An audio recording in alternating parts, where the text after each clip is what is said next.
Welcome back to Man Down Sports. As you can see from the thumbnail, I'm sorry. As you can see from the thumbnail, I want to talk about Nikola Jokic, and then you look at the rundown. You see, I want to get into what happened in the NBA today, and go over some other stuff. MVP ladder and all that good stuff. Man, we're gonna talk about a whole bunch of stuff with the NBA, and then we got more topics. Michael Jordan, of course, and a couple other things, man. Look, a little bit of GOAT debate in there as well. But this Jokic thing, I want to make sure I cover it pretty good. And it's been a long day, what I'm saying? So bear with me. I might sound or look a little sleepy, man. I've been working all day, just got out of the office, came back. I was like, all right, man, I want to hop on here and at least get something recorded for the day. So let me make sure my microphone is on correctly. Test, test, test. Okay. All right, we're good to go. All right, as you come in, hit the like button as you come in. Hit the share button as well. Let's get some more people in here. Excuse the attire. I just got off work, so I'm burning the candle on both ends, man. What's up, Rich? SMT Media. What's up, big dog? What's good? Good. Okay, I sound good. Good. Appreciate it, man.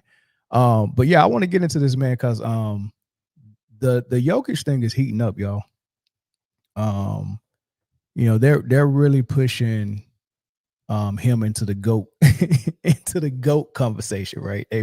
They really want the triple doubles to push him into the GOAT conversation, and they're like I'm starting to hear these talking points be repeated on different platforms, whether it's Rob Lowe and the Bill Simmons podcast network with the Ringer. I've heard a couple of Denver Nuggets content creators kind of repeat it. And what they've been repeating it, and like I'm telling you, it's like verbatim. It's kind of like how politics work with CNN and Fox News, where the right or the left, you hear talking points on Fox, and then it trickles down to everyone, all the millions that watch Fox or all the millions that watch CNN. And then when you talk to them at work or in regular, regular places where you might see them with regular people, you start hearing the same talking points that you heard on Fox. It's almost like Fox and CNN is giving them Fox, CNN, NBC, whatever the case. Man, I don't know which one is right leaning or left leaning. I don't even mess with it like that. But you'll see or hear the same talking points you hear from big media. Everyone under them is repeating the same thing. And that's how politics has been going for the last probably 30 years. It's been progressively getting worse, like a cancer. What's up, Zoe? It's been getting progressively worse, right? And sports is getting like that. The more the nerds come into our space, and the less jocks we have with platforms that can speak intelligently to their own sport, the more we start to hear, sports platforms is really sounding like Fox News or NBC News or CNN, right? It's really bad. So what I've been hearing for the last month, this now tell me if y'all, I want y'all to put just say yes if you've heard this one.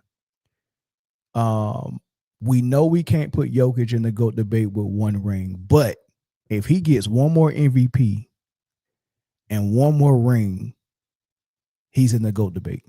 Tell me if y'all heard that. Tell me if y'all heard that, man. I've heard it so many times already. So many times already, man. And I just don't understand how stuff like that just grow. Hold on, I gotta do one more thing. I try to talk my way through it. So what I'm gonna do tonight, though, really quick, what I'm gonna do is I'm going to shoot, and I ain't quite ready. Let me see if I can get it up on here. I forgot to load my sound bites on my little stuff, man. Let me see if I can do it on StreamYard really quick. Dang, that messed it up, man. That messed it up. I'm gonna read these comments while I'm doing it though.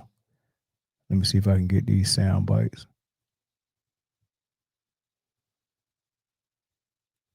That sucked.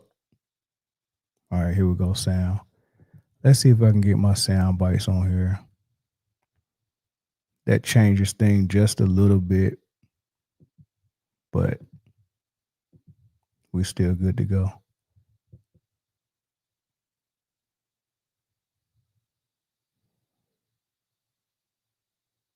Okay.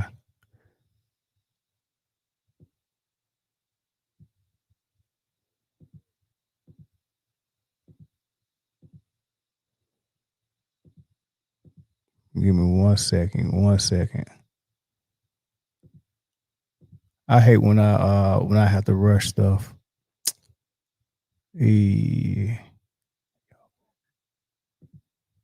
Got that.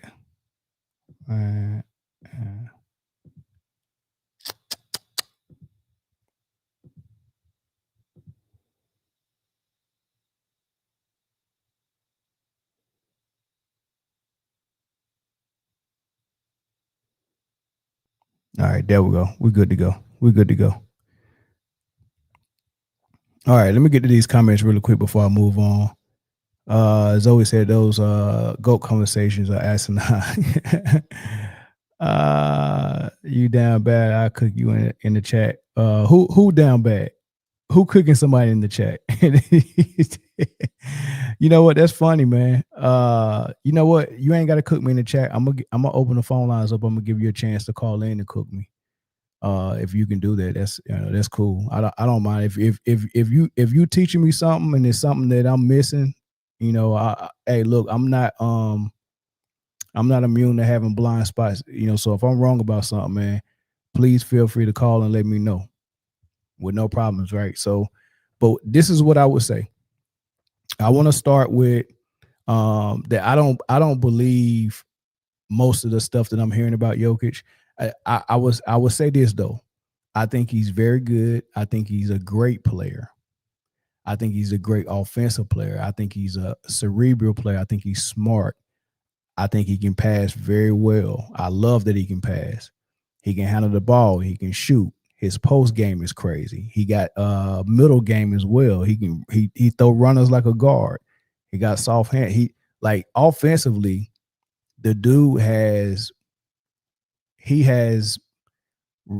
raised his game up to a crazy level on offense.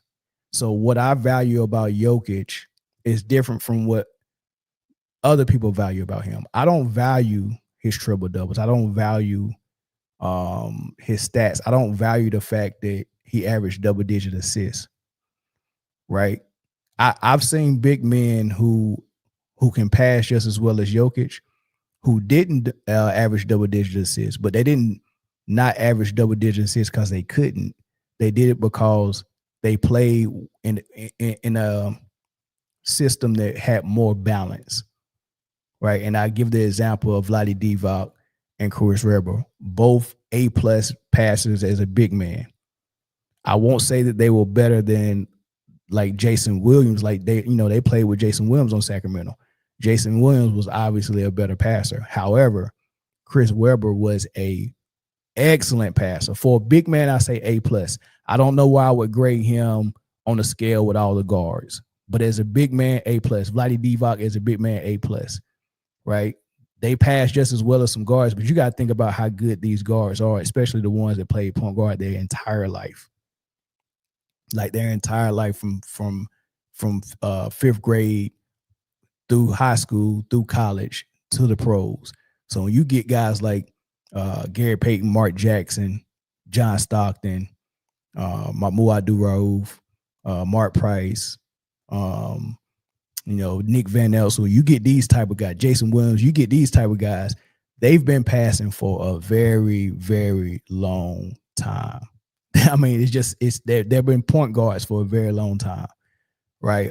So it's really hard for you to take a big man and say, oh, just because I seen you do some highlight passes and I think that you can pass very well, I'm just gonna say you the best passer in the league, and all these point guards that pass just as well, if not better, right? So even right now, there's a lot of guards that are still in the league that pass very well. Chris Paul being one of them, right? I mean, it's just a hope. I mean, Luka's a great passer as well, but I don't see him as a point guard. But it's passes all over the place. LeBron's still in the league. He can pass his butt off, right? So it's so many wing players and point guards that can pass. So the fact that Jokic does it as a big man is more, I guess it's more impressive to people because like they think he's not supposed to be doing it. So that's the one thing. When we first seen that he was a gifted passer, we were impressed by it. He was averaging 6, sometime, maybe 7 assists. When we found out Jokic should really pass, he wasn't playing point forward and point guard. He was just passing out of the post, and every now and then he'll get some off-schedule opportunity to throw a dime, and then we'll see it. But then I guess at some point Mike Malone was like, man, we really like the ball in your hands. Let's put it in there more. And every year, let's put it in there more. Let's put it in there. And the next thing you know, he's their point guard. Right. So that's how you average double-digit assists. Whoever your point guard is on your team is going to have an opportunity to average double-digit assists. Right. So keep that in mind. So, but that's not what's impressive about me. I know that the number of assists he's getting is based on opportunity and how that offense is ran through him. Right. So that's one thing. But let's start with the notion that he have these trash teammates. Like I literally, after the game, after they lost to Phoenix, they just got whooped by Phoenix. They won tonight though. So kudos to Denver. They won tonight. But the night before last, they got whooped by Phoenix. Right. And Gillespie was going off. It was insane, man. They had guards guarding Jokic. I mean, it was no. Phoenix beat the Lakers. Who beat the Nuggets? Who beat the Nuggets? There was somebody that wasn't even as good as Phoenix. Oh man, I can't remember who it was, but somebody whooped them and they shouldn't have beat Denver. But nonetheless, I was listening to some Denver Nuggets platforms. One of them, I think, was Locked On, one of those Denver Nuggets, and then there was a couple of more content creators that usually make content surrounding Denver or Jokic, right? And I'm listening to them because I want to hear what excuses they was gonna make. And just like I thought, they was blaming the others, and they let Jokic off the hook. Now, the defense for Jokic, as a matter of fact, I'm gonna play for you the post game, how the post game guys was talking about Jokic. Nuggets are dropped to 14-6 overall. As Scott mentioned, 6-4 at home. Dallas improves to 7-15 overall. They're now 3-5 on the road. Ryan Nembhard, one of the stars. Jokic gave it his all, 29 points, 20 rebounds, 13 assists. But once again, the Nuggets defense porous and unable to stop Cooper Flagg, Anthony Davis. That's all you needed to hear. And thank y'all. It was Dallas. It was Dallas that beat them, who is on a 3-game win streak. So we'll talk about them a little bit later. And definitely shout out to Nembhard, man. They found their point guard, man. They found their point guard. I was hoping Dallas would find their point guard. I thought it was going to be the other guy, Brandon.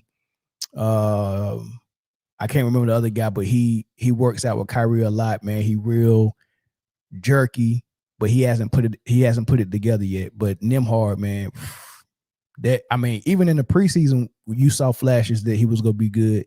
But they probably didn't think that he was going to be able to handle the regular season and run the team. But by force, they ain't had no choice. And they put him in there, and they found their point guard. Same thing with Phoenix with Gillespie. I really like Gillespie. Gillespie and Nembhard both, man, shout out to both of them brothers, man. But so, yeah, they did lose to the Mavs, and you just heard their post game. They're talking about the defense. And I showed y'all footage of how Jokic was not playing defense and how he's letting everybody get to the rim and how he's letting everybody get in the paint uncontested. Like he does once the ball get in the paint, man, it's just like he don't even try. right? I mean, I really do think he has a mentality of, okay, if you score, it's fine because I can go back and we can score. Like they think like that, but like people who really want to dominate, they think I'm gonna dominate you on defense and offense. I'm going to stop you. You're not getting nothing easy. Like, you know, I'm not going to allow you to do that, right? So, but he doesn't play like that on defense, right? It's a good team loaded. That's not now they might not be loaded this year, but I'm explaining to you why they was loaded all those years when they had MPJ, Murray, Gordon, and Jokic. That's four studs, whether you know it or not. That is four studs, dog. Murray is good enough to be a number one on a team. If Bronson can go be a number one, Murray can be number one. Murray is better than Bronson. Murray is better than Bronson. So if Bronson can be a number one, so can Murray. If Halliburton can be a number one, so can Murray. Murray is better than Halliburton. Like, you just don't understand how good y'all got it. You just seen this dude drop 52 points today. Who else has a number two that can drop 52? Who else has a number three who can drop 50? Gordon dropped 50 the first game of the season. So imagine being, quote unquote, the best player in the league, and you got two guys beside you capable of getting you 50. And then last year you had those two guys capable of getting 50. And we've seen Murray get 50 in the playoffs. We've seen Gordon get 40 plus in the playoffs. So you got two guys that can go off for 40 and 50 points on any given night, regular season or playoffs, and you're the best player in the world. Michael Jordan ain't even had nobody that can go off for 50. Scottie Pippen not once scored 50 beside Jordan. And here it is, Jokic got two guys that can go off for 50, and Murray does it multiple times and in the playoffs. Not to mention, you have both of those guys capable of going off for 50 on your team. And then additionally, you have Michael Porter Jr., who's averaging 25 points right now. He's averaging 25. We'll get to all that because this is insane that y'all said this dude said it's BS that they was loaded. Dude, your number 4 averaged 19 points last year on your squad. 19, your number 4 option. Jokic is the number 1 option. Murray's the number 2. Gordon was the number 3 option. And Michael Porter Jr. was the 4th option and averaged 19 points last year. I would say 18. It was probably like 18.4. I might have rounded up, but that was 18. You said Murray's issue has been availability since his ACL tear. Hey, welcome to the party. Who ain't had a player on that team that wasn't always available? If Murray didn't have to chase around point guards, around screens all day long and play defense, and then have to everybody that's on the court with Jokic have to play a little extra defense to protect Jokic from being attacked in the paint. So the rotation, the running and the rotation that these dudes are doing, I'm surprised all of them ain't injury. As a matter of fact, all of them be in and out of the lineup. MPJ, Murray, Gordon, they always get nicked up. But the one who's not running around don't get nicked up as much. The one is getting protected by everybody on defense. He stays healthy. He don't get nicked up. He don't jump. He don't run fast. He don't sprint. He don't close out on 3-point shooters. He drop on all screens. He don't jump to block shots. He don't give up fouls in the paint. There's no big man that he got to bang with in the paint. Meanwhile, Aaron Gordon has to guard the best wing player, whoever the wing player is. Sometimes they can be a 1. They'll put Murray on the 1, or they might put Watson on the 1. But the shooting guards, small forwards, power forwards, if they're on the perimeter and they're good, it's Aaron Gordon's assignment. So Aaron Gordon has to guard the best player every night. If the best player is a wing player, sometimes he'll guard a big man like Bam. They for sure not gonna put Jokic on Bam. So they play Miami play Bam, they might throw Aaron Gordon on him. When Jimmy Butler was with Miami, Aaron Gordon, you could see Aaron Gordon guard Jimmy Butler and Bam every now and then, guarding the two best players. So that's your assignment. Somebody told me on one of these Denver Nuggets platforms I was listening to, he said that Jokic does so much on offense, you cannot possibly ask him to play defense.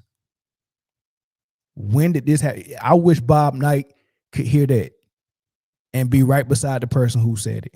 I wish Bob Knight can hear somebody say, we're going to let the best player off the hook and say that he don't need to play defense. Well, here's a great idea. How about you play the defense and whatever load you got on offense, let somebody else take on that load. Y'all split that in half. Because obviously it's too much for you if it's your excuse for not playing defense. I mean, how would you feel if Aaron Gordon said, look, I'm guarding the best player every night, and I got to cover for your flaws on defense, so you shouldn't ask me to score 15 to 20 points a night. Aaron Gordon should show up and say, well, if I'm playing all this defense, I should be able to score 0 points. Let me just be Dennis Rodman. Why do Aaron Gordon, if you're going to let Jokic off the hook because his offensive load is so heavy that he don't have to play defense, then why don't you let Aaron Gordon off the hook since his defensive load is so heavy so he don't have to play offense? Why does Aaron Gordon have to help you with 15 points a game? He's actually averaging 20 this year. He's actually averaging 20 this year. So let's get into it. Let's get into all of this, man. And no, it's not BS. It's not BS. I ain't said nothing that was BS. And I'll show you. I can show you better. I can show you better. I can tell you. Let's start with this. What Jokic offense is, I've always told people that if you can think about a parking lot, and this parking lot, I mean, it's the size of a basketball court, right? And in that parking lot, there's 4 phone booths. The way I see the Denver Nuggets offense or the Luka's offense when he was with the Mavs, or LeBron's offense when he was with Cleveland, Harden's offense when he was with Houston, and Westbrook offense when he was with OKC Thunder. They all played the ball dominant, make a play for everyone, primary score, primary distribution. They played that system. And in that system, they're always going to be flirting with a triple-double because they're responsible for probably 85% of the assists because they're always going to have the ball in their hand, either making a play for themselves or making a play for the other 4 guys on the court. So that the assist numbers are always going to be there. The points are always going to be there because you got unlimited shots. You got the green light. You know, even if you're off, you can continue to shoot. Like, you got the green light. And then you have all this space because they're only going to sign players and draft players that fit that system. And that system is you have to be able to shoot jump shots and threes. We'll take a slasher every now and then, right? In Jokic's case. But in Luka's case, they just need a big man that's a screen setter that can dive and catch lobs. So you got 3 shooters on the floor. They're standing at the 3-point line, and the purpose of them standing at the 3-point line is because their entire paint need to be wide open for you to operate that offense. That offense doesn't work without the space. And in turn, I'm getting all the assists, and all you doing is standing inside of a phone booth, right? So that's my thought process. I see a parking lot. I see 4 phone booths in the parking lot at the 3-point line, but the entire parking lot is open for Luka or Jokic or Harden or Westbrook or LeBron. Like, they got the entire parking lot, but everyone else has to sit in the phone booth, and they got to get their points from the phone booth. Like, they're restricted in this offense. There's only so many things they can do. With Michael Porter Jr. when he was in Denver, the only thing that he could get, if by design, was a catch and shoot 3. right now. There's a couple of things that happen in the game that's not by design. So every now and then he might get something, off schedule. But by design, he's only there to space the floor. And in order for you to space the floor, you have to be a threat to shoot. They gotta be scared of your jump shot. They gotta be scared of you. So you gotta be putting that thing up. Like it was my belief, just like when Carmelo played for Houston and D'Antoni told him don't shoot no mid ranges. I think Carmelo had the ball at the 3-point line off a catch, and he pump fake and took a dribble in and took a long two, and the entire bench was screaming, "No, D'Antoni!" All the coaching staff, "No," because the analytics told them that's the worst shot in basketball. So they told everyone on their team, "We're not taking no long twos. If you're near the 3-point line, you better get behind the 3-point line and shoot a three. We don't even want you to shoot a mid range, and we definitely don't want you to shoot a long two." So it's my belief that Michael Porter Jr. was told, if you catch that three, if you catch the ball and you're at the 3-point line and you got daylight, you shoot it. Especially if the pass came from Jokic. You shoot it. You have to. So everybody complained about him not swinging it, but I'm sure that they told him to play like that because that's how their offense worked. Aaron Gordon turned himself into a 3-point shooter. Jamal Murray is a great 3-point shooter. So you got 3 guys that are knockdown shooters. And then you might have Christian Brown, but they had Caldwell Pope before Christian Brown, who also was a knockdown shooter. So the entire floor was shooters. Caldwell Pope, Murray, Gordon, Michael Porter Jr., all 4 of them shooters spacing the floor, but in a restricted offense or restricted role where they only catch and shoot. There was a little bit of freedom for your number 2, which is Murray. And that freedom is, well, when you got the ball, you can run high screen and roll with Jokic, and you can score coming off those screens. You got a little bit of green light too. You and Jokic can take turns. Everyone else catch and shoot, and then Aaron Gordon, his only freedom is every now and then he can slash and catch lobs and get in the paint, catch dunks, right? So this is what that looked like. Jokic got all the freedom. He got the entire parking lot, but do you see those 4 phone booths? That's Aaron Gordon. That's Michael Porter Jr. That's Caldwell Pope. That's Jamal Murray. They all in a phone booth.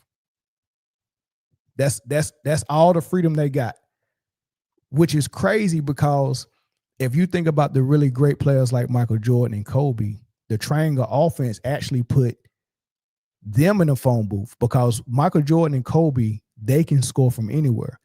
They would love all that space and all that freedom. But in the triangle, you had someone always in the post on the block. You always had somebody in the corner, and then you had somebody on the arc. What was the driving lanes at in the triangle? You can't drive and get all the way to the paint and drive and kick. That wasn't their offense. Their offense didn't. I mean, it had spacing, but not spacing enough to do all that dribbling. And that's why they bastard the 1 dribble pull up jumper, 2 dribble pull up jumper, or moving without the ball, or coming off a screen mid range catching and shooting. They like that game was mastered to a point where I can get my points. I only need 3 seconds. I come off this screen, catch, I'm shooting. Or once I kind of maneuver through that triangle and I get the ball in the post, bam, I got in the post, 1 dribble fade away. Like it's quick, bam, bam, bam. As soon as they get the ball, they can get right to their shot. As soon as they get it, I'm going right to it. But all this stuff that they doing now, where the best player is dribbling the ball for 20 seconds, and nobody can get a shot until I give it up to them. That's insane. That's insane work, man. So Michael Jordan and Kobe was in the phone booth, but I think the role players had more freedom than them, but they do it backwards now. They give the best player the most freedom. Hey, man, we're going to give you every opportunity possible to fail or succeed. And then we're gonna put 4 players around you that's only here to make sure you get your numbers, points and assists. We're going to give you all the space. You get the entire court to operate. You can move anywhere. Like Jokic, he can be at the 3-point line. He can run the point. He can run a screen and roll as a handler. He can get it in the low post, mid post, high post. Jokic can go anywhere on that court. Notice the other players are in the same spot every single time. Jokic got the freedom to go everywhere. He's like the queen on the chessboard. Everybody else is pawns. And they wonder why they ain't never made no All-Star, because you're treating them like pawns. People go see them like pawns, and they can't even succeed as much as they should be able to. This is the same reason why Brunson never made an All-Star beside Luka. Luka always had the ball. Brunson always been a pure point guard. Imagine being a pure point guard and you show up and it's a 6'8", 7,009 pound point guard named Luka. Well, he's not even a point guard. A 6'8", 7,009 pound small forward that said, "Nah, I'm the point guard. You play shooting guard. You ain't never played shooting guard a day in your life." But here it is, Brunson got to play shooting guard beside Luka and then learn how to catch and shoot like Kyle Korver. And oh, by the way, guess what? I can't guard point guard, so you got to guard the point guard on defense. So you're a pure point guard in Brunson, played point guard your whole life and damn good at it. You show up to Dallas and they say, "Hey, you can't play point guard here because Luka's the point guard. 6'8", 7,009 pound Luka is the point guard. But you still got to guard the point guards because Luka can't guard the point guards. And oh, by the way, since you're the second best player, you got to figure out how to get 20 points a game." How you tell somebody that? Oh, you got to get 20 points a game, but Luka go have the ball for 75% of every shot clock. So I don't know. You got to find 20 points somewhere, and we ain't got no plays for you. Everything is Luka. We got one play, high screen and roll. Luka decides everything. But the analytics say when you get 20 points, we're successful. So you got to get 20, but you also got to play defense for Luka and just sit and wait for him to give you the ball. Like this is what they telling people, y'all. So you can't give all the freedom to your best player and then restrict your players that's supposed to not be better than him. It's supposed to be vice versa. You give all the freedom to your role players because they need more help to succeed than your best player. And you tell your best player, "Hey man, this is how you're gonna get yours. This is how you got to get yours." Right? So that's what the offense in Denver is, y'all. Right? So when they tell me that Denver don't have any All-Stars and Jokic never played with any All-Stars, that's true and it's false at the same time. Right? Because Aaron Gordon, Michael Porter Jr., and Jamal Murray, all three of them are better than a lot of All-Stars is in the All-Star game. Right? So when you hear a Jokic fan say, "Oh man, freaking Jokic should be the GOAT or Jokic should be the MVP because he ain't never played with no All-Star," right? And you just ask them, "Okay, well, which All-Star do you want to replace Jamal Murray with? Because Trae Young is an All-Star. Do you want to replace Jamal Murray with Trae Young?" Like I'm trying to figure out what see people forget and they try to use things that people have used in conversations before and they use it incorrectly. Because when Pippen wasn't an All-Star and when he became an All-Star, that's when Michael Jordan and the Bulls had more success. And they think that means that if you don't have an All-Star, if your best player, if your second best player don't make All-Star, that means, I don't know, that means your team ain't good or something like that, right?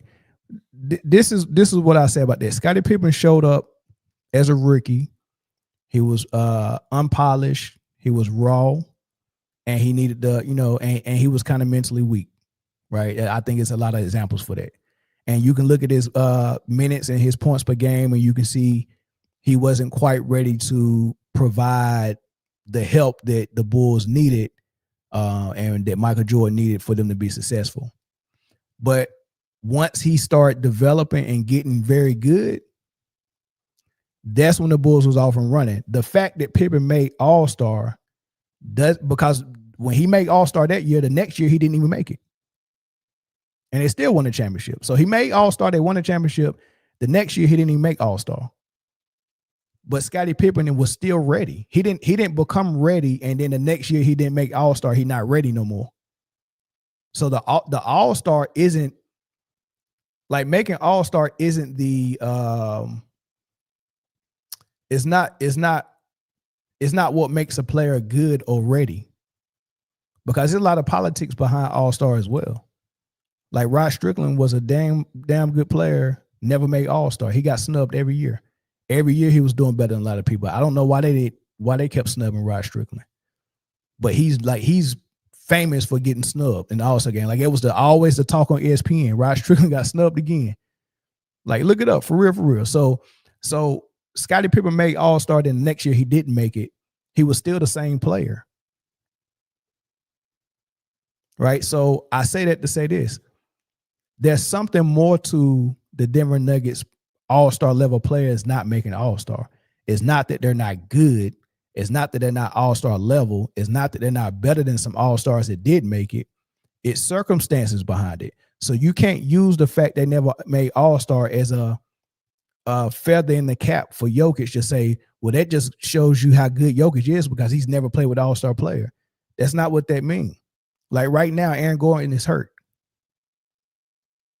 If he don't come back soon, even though he's an All-Star level player, guess what he's not going to make? Guess what he's not going to get votes for? All-Star. Jamal Murray is in and out of the lineup a lot as well with injuries. It's not going to make All-Star. And Michael Porter Jr. is a fourth option on that team. Even though he averaged 18, who's gonna select you for All-Star? You're the fourth option. It just don't work that way, right? So how can I prove that these dudes are really good? How can I prove that? Well, today, Jamal Murray scored 52 points. All right, that should tell you something. That's not a lot of people scoring 52 points, dog. The first game of the season, Aaron Gordon scored 50 points. Jokic scored 54 points a couple of weeks ago. You got three players on a team capable of scoring 50 points. That's how good they are offensively. Right? That's fantastic. 50? Have that ever been done? Has a team ever had three players score 50 in the same season? Three players scored 50 in the same season. And oh, by the way, Michael Porter Jr. averaging 25 points right now in Brooklyn. He was on that squad last year. And imagine that. They're all in their prime. Imagine that, right?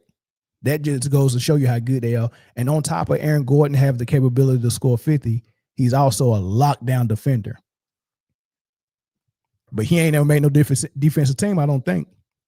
So what is it about these guys in Denver and Jokic that they're getting undermined and overlooked, even though they got the skills, right? So let's look into these averages, right? So I'm gonna throw this up. This is this year. You see Jamal Murray averaging 23 points. And you see down below that, you see Aaron Gordon averaging 19. Aaron Gordon's averaging, well, it says 18.8, but rounded up to 19. But guess how many points he really averaging, because what took his average down was the game that he got hurt. He hurt his hamstring. He only played 3 minutes. And I don't think he scored, so that took his average down. So when I took that game out of it and recalculated, he's averaging 20.2 points a game. So Nikola Jokic is averaging 28 points. Is that 29? Looks like 29. Jokic is 28. Jokic is averaging 28 points. Jamal Murray is averaging 23, and Aaron Gordon is averaging 20. This man got two 20-point scores beside him. And I'm going to keep adding in there. And last year, he had Michael Porter Jr. as well. who's averaging 25 right now, who averaged 19 last year with Denver. This is the firepower he had on his squad. He still got firepower because he's got 2 20-point scorers on his team. Plus, he had Michael Porter Jr. last year. I'm going to keep saying that, right? So how is this very significant to have 2 20-point scorers on your team? Well, if I take the top 20 scorers in the league this year, there's only 2 teams that have 2 players in the top 20. I highlighted SGA at the top. He's averaging 32, 33 points a game. He's number 2 behind Luka. Luka's averaging like 35, right? So SGA is number 2, averaging 33 points. If you look down the list of the top 20, you don't see another OKC Thunder player. But if you look at Jokic right there at number 8, averaging 28.7 points, which rounds up to 29. And then you go down to number 20, you see Jamal Murray. And this is after the 50-point game tonight. The graphic I just showed you when he was averaging 23, that was before the game. So after the game, when they recalculated the 50-point game, it jumped to 24.7 points a game. So he's averaging 25. Jokic averaging 29. Jamal Murray averaging 25. Austin Reeves is averaging 28. So the Lakers with Luka and Austin Reeves, and the Nuggets with the Nuggets with Jamal Murray and Jokic are the only 2 teams that has 2 top 20 scorers. But you're going to tell me that Jokic is playing with garbage? Like, this is Denver Nuggets fans really saying Jokic is playing with subpar teams. They want you to believe they're playing with subpar teams. Imagine that. Somebody put a 1 in the chat if you think that Jokic is playing with subpar teams. Because I don't think that. As a matter of fact, let me play you what Bill Simmons. He had on his podcast. He was talking to Max Kellerman. Max Kellerman is out of nowhere. This is how Bill Simmons tried to frame it. So you think Duncan is right after Bird and Magic? I do. And guess what? I think Jokic is coming, but yeah, I don't think it can only be with 1 title. Agreed. Because now we're in the titles. I don't love the ring culture, but it's really tough to put a 1 title guy in like the top 8 of all time. I said this last month to Legler. I think he's the best offensive player I've ever seen. I wasn't there for Wilt, but of anyone I've watched in my lifetime, Jordan was the best player I've ever seen. He was the best. He was a better offensive player too, Bill. Like, I don't know. Like, Jokic, yes, of course, Jokic is going to shoot better because in this era, you're going to take those shots I'm so saying much he does more. everything he does. It doesn't matter who's on his team. He is just, his team is going to score points. He will figure out, what do we need today? I'll do that. And he's just going to, I've just never seen a guy like him in person. I was there for the entire Jordan thing and saw great Jordan games. You think Jokic is as good offensively as Larry Bird? You have to say his era because, of course, the skills improve. And as you know, Larry Bird is my favorite player of all time. Sure. And my sports hero. I think he was a better offensive player. But because of the size is what makes it better different. In his, in an absolute sense, all the athletes are always getting better because they're building on what came before them, right? True. Okay. But I mean, for his, so this is a thought experiment I do.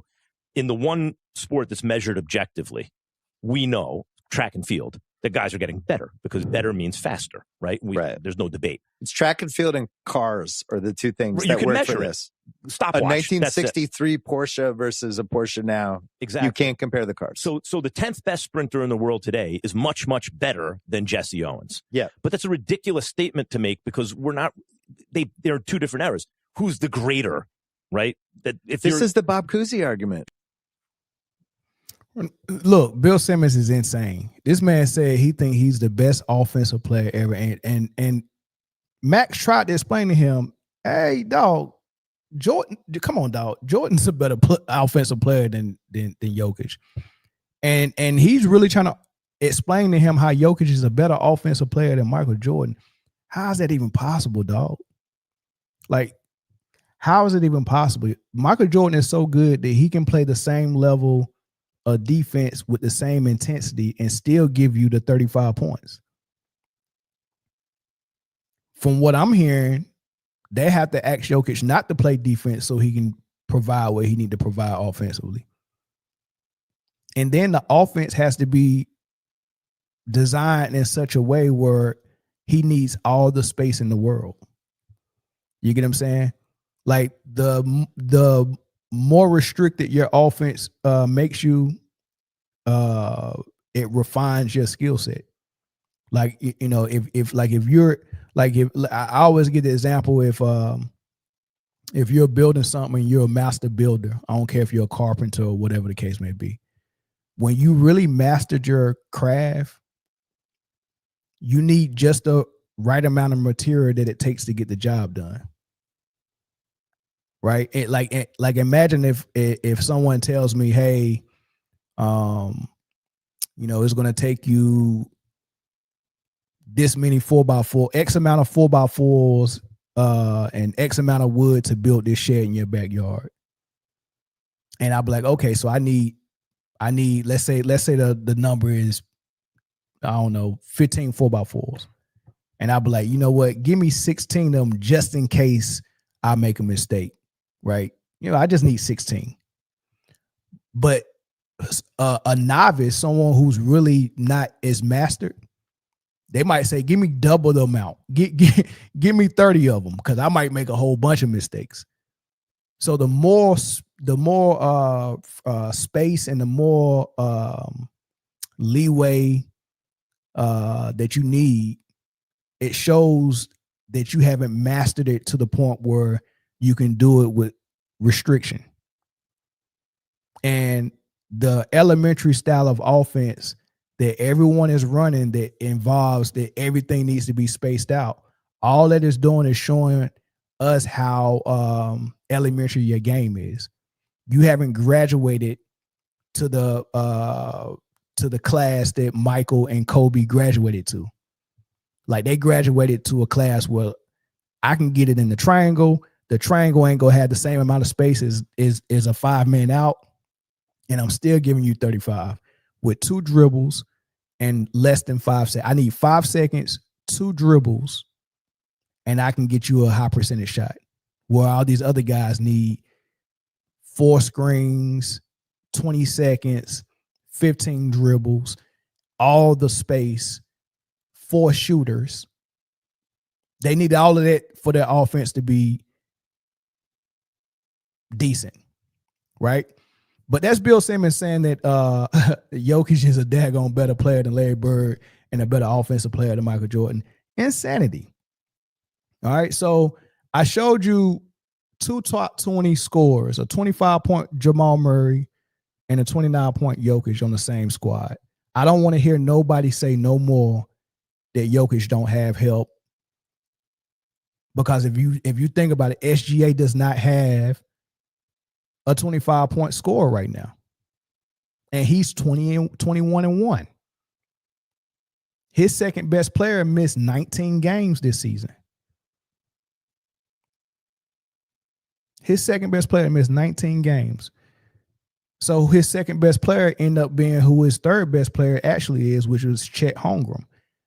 And if you want to see where Chet Holmgren stands at, here we go. All the way at the bottom, you see that highlight. That is number 45. Chet Holmgren averages 18.4 points a game. 18.4 points a game. Let me show you Aaron Gordon again this season. Aaron Gordon is Jokic's third option was averaging 20.2 points. It says 18.8, but because they factored in the game that he only played 3 minutes that he got hurt in. So Aaron Gordon is averaging 20 points a game, and he's the third option for Jokic. And Chet Holmgren is the number 2 option for SGA, and he's averaging 18 points. Number 45. So not only does Jokic have a top 20 score on his team in Jamal Murray. He got a top 30 score in Aaron Gordon.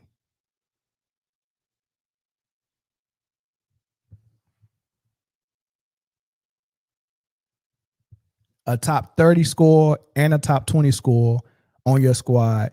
And both of them average more than Chet Holmgren. And Chet Holmgren is SGA's number 2. I want y'all to let that sink in. Let that sink in, y'all. Furthermore, let's get into some of these assists. I want to show y'all how Jokic get his assists, right? So you see this, and let me pause and let me get this off the screen. I just want you to see, and ain't nothing wrong with this. They come up and you see how Jokic, he gets the ball at the top of the key right there, and that's where all the magic happened. Look at all the space. 2 guys at the corner, and Cam is probably running some interference. He's gonna get to the 3-point line eventually, but this is a dribble handoff with Jamal Murray. Well, depending on how you defend this, Jamal Murray, he'll usually have a 3-point opportunity off of this handoff. But sometimes he'll take a couple of dribbles and get all the way to the paint, get a layup. But it doesn't matter if Jamal Murray shoots it and scored with 1 dribble, 2 dribbles, or 0 dribbles, they're still going to give Jokic the assist. And we're supposed to be impressed by, you get what I'm saying? Like, we're this, like, dribble handoffs, right? If they helped, he hedged off that. Dylan chased him, and it looked like Royce O'Neal hedged him, which is funny because why the hell is Royce O'Neal guarding Jokic? Because they want to put Jokic at the top of the key to run all their offense. So teams now are saying, why would I put a big man on Jokic if I could just put a wing player on him, because he gonna be on the wing anyway. And I really wish they would put a wing player on Shaq and see what he do with that. That is insane that you can put a wing player on Jokic, but that's what they doing. But Jamal Murray, he made the pass off of that and got a shot right. So of course Jokic doesn't get that assist, but that's just an example of how they do dribble handoffs from the top and all that stuff. And as Jokic is getting again at the top of the key, right? And then you see a split action right there. All right, that's just that's just easy right there. Cam comes up, Jokic just gives him the ball. Anybody could have done that. Do y'all think that needed to be Jokic? I mean, maybe it did. I don't know. Maybe Aaron Gordon can't make that pass. I don't know. All right, but that's an assist, right? Which is supposed to be an assist because he took no dribbles, but it's not an impressive assist. It's not impressive, right? But let me tell you, I'm gonna tell you this is funny right here. This assist right here, the Jokic getting the ball at the top of the key again. Jamal Murray is going to flare to the right and try to use this screen. Jokic is going to pass it to him.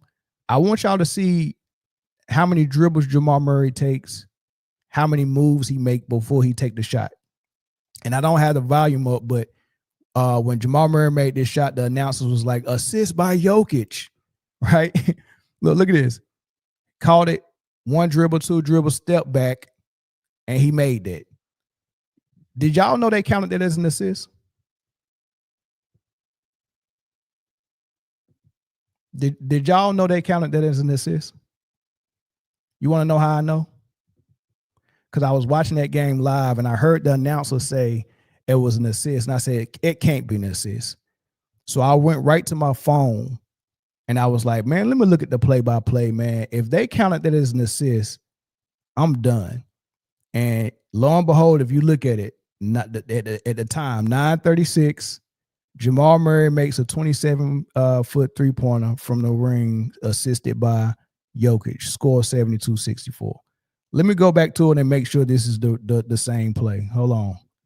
Let me make sure this is the same play. Hold on. Let me say it said 9:36 and the score was 72-64. All right, let's see if I can get that.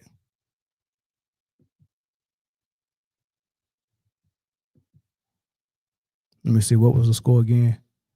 72-64. I think this is it right here. There you go, right there. Look at the clock. Let me see what it was. 9:36. All right, look at the clock down there, y'all. It's on 9:39 right there. I guess by the time he make this shot, it's gonna be on 9:36. Let's see. There's a step back.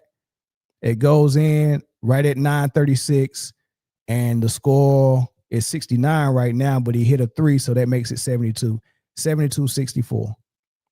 Right? When we see that, so that was the exact play, and they counted it as an assist. Assisted by Nikola Jokic. What are we doing, y'all?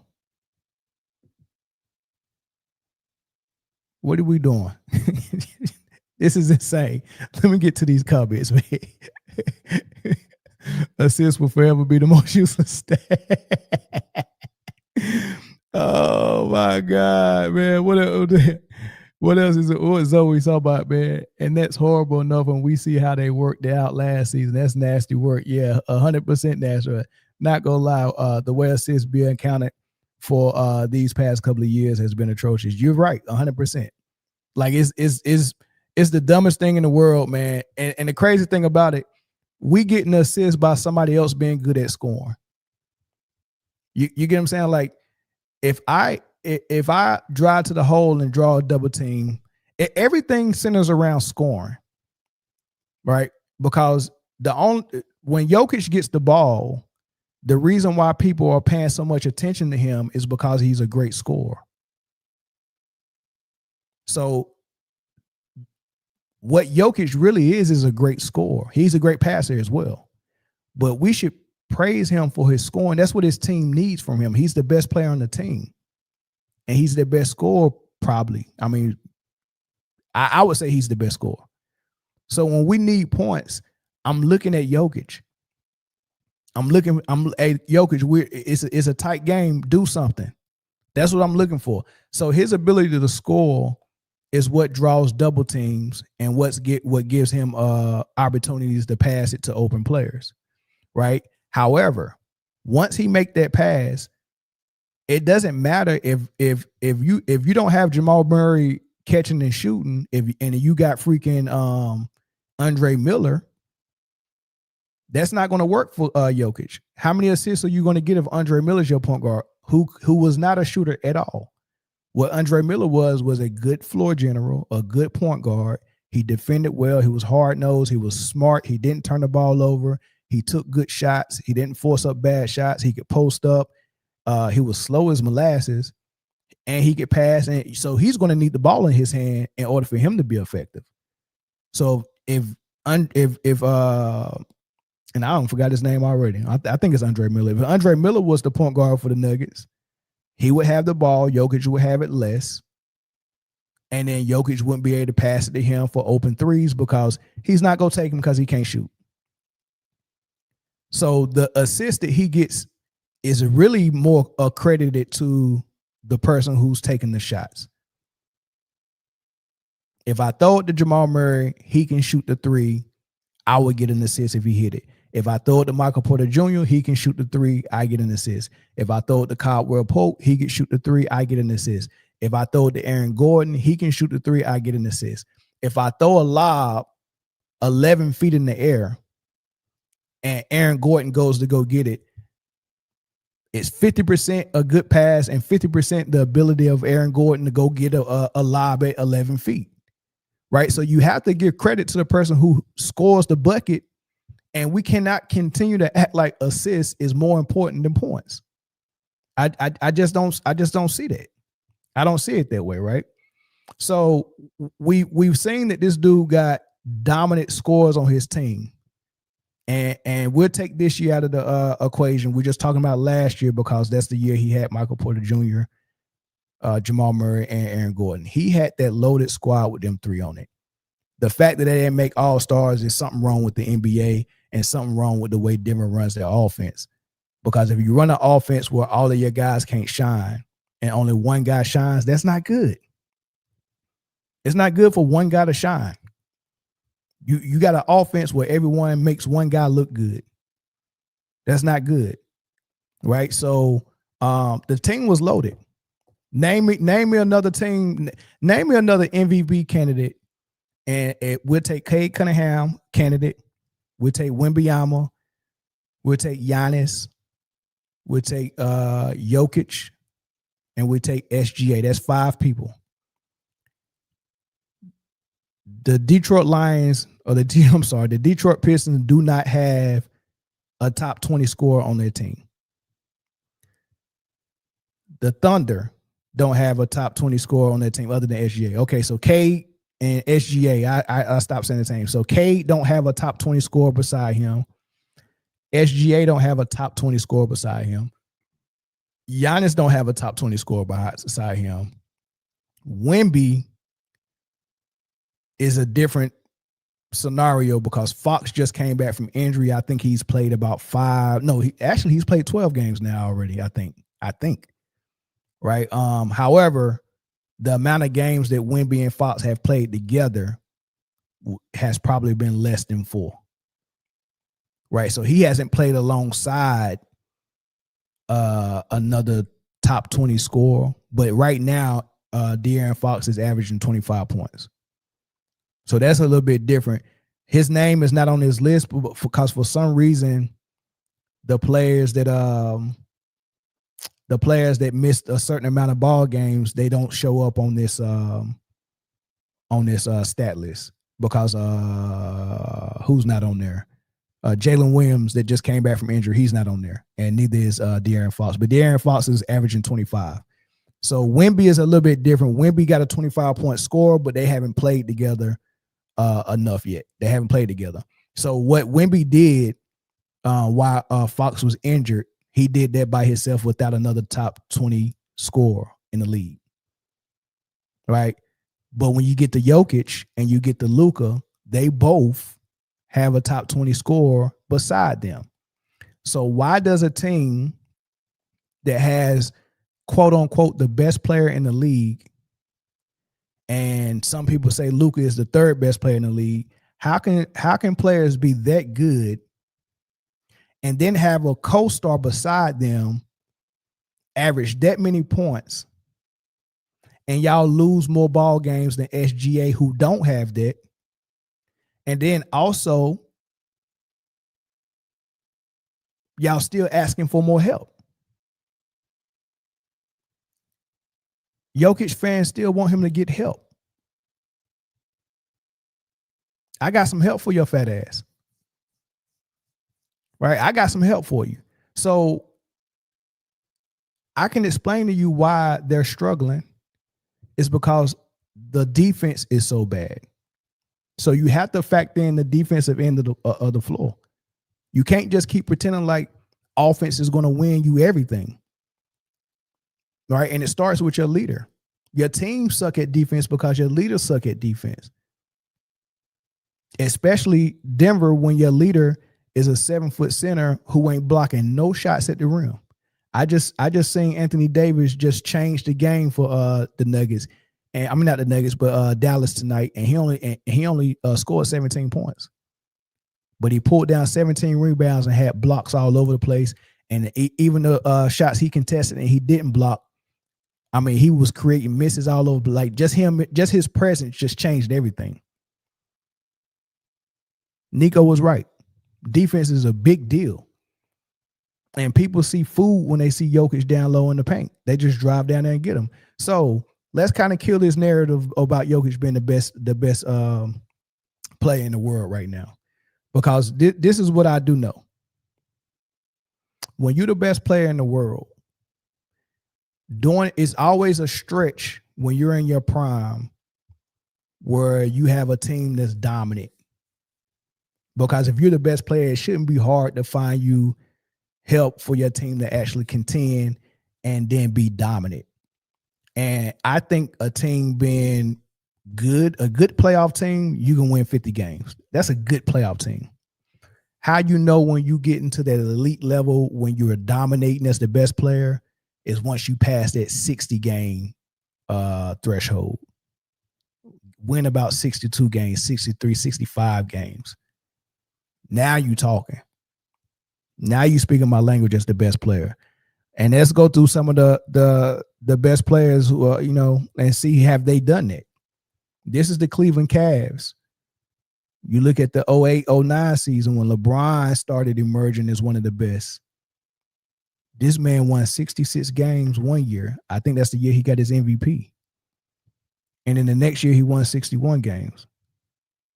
So there's LeBron's 60 plus games that LeBron has proved when he was on top that he could dominate.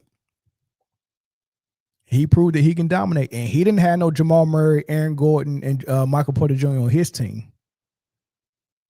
He didn't have three players on that level, right? Got 66 games. Kobe, here's the Lakers. You look in the highlight, the red circle. Kobe won 65 games in 08-09. Is that the same year LeBron won it? Yep, LeBron won 08-09. LeBron won 66. That's the year that everybody was like, yeah, it's going to be Kobe and LeBron in the championship. And then LeBron lost to Dwight Howard. and then Kobe had to put that thing on Orlando, send him home crying. Right? But yeah, that's Kobe's 65 games right there. He didn't even need Shaq for that. He just had Pau Gasol. He just had Pau. 65 games for Kobe. What about recently? Is there anybody that's considered the best that won 60 plus game? Man, SGA 68. Sheesh. There's SGA with his 60 plus win season. Shout out to OKC Thunder, man. If you look all the way down the list, you don't even see any of the Kevin Durant led teams getting 60 wins. 55 was oh no, there go one right there. There go Kevin Durant. What year was that? 2012, 2013. 60 wins for Kevin Durant. Shout out to Kevin Durant. I see you, big dog. 60 wins. Let me see if Jokic ever got any.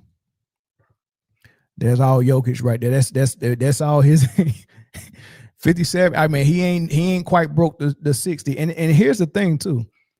Once Jokic started emerging as a starter and as a star and as an all-star, he went from 46 wins, 54 wins, then down to 46, then 47, then 48, then 53, then 57.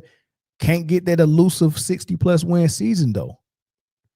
And then last year he even regressed, 50. This year they might get 50, they might get 40. I don't know. They ain't gonna get 60 plus, I can tell you that though. So why is it that Jokic is the best player in the league or the best player in the world, but he ain't never got the best team in the league? Never. He ain't never got the best team in the league. What's up with that? All right, what is up with that? I think that's interesting. Here's the last thing I'm gonna leave y'all with about Jokic, and I'm gonna look at these comments. Y'all put a 1 in the chat if y'all want me to open the phone lines. I want to hear from people that want to defend Jokic and tell me that his squad is trash. Right? I want to hear from that. Just somebody put it. I'm gonna see how if I get 5 1s, I open the phone lines up. I ain't no Jokic fan, but Gordon and Bron both injured. Dude, Gordon, Jalen Williams was hurt, dog. SGA didn't have Jalen Williams, and he won 20.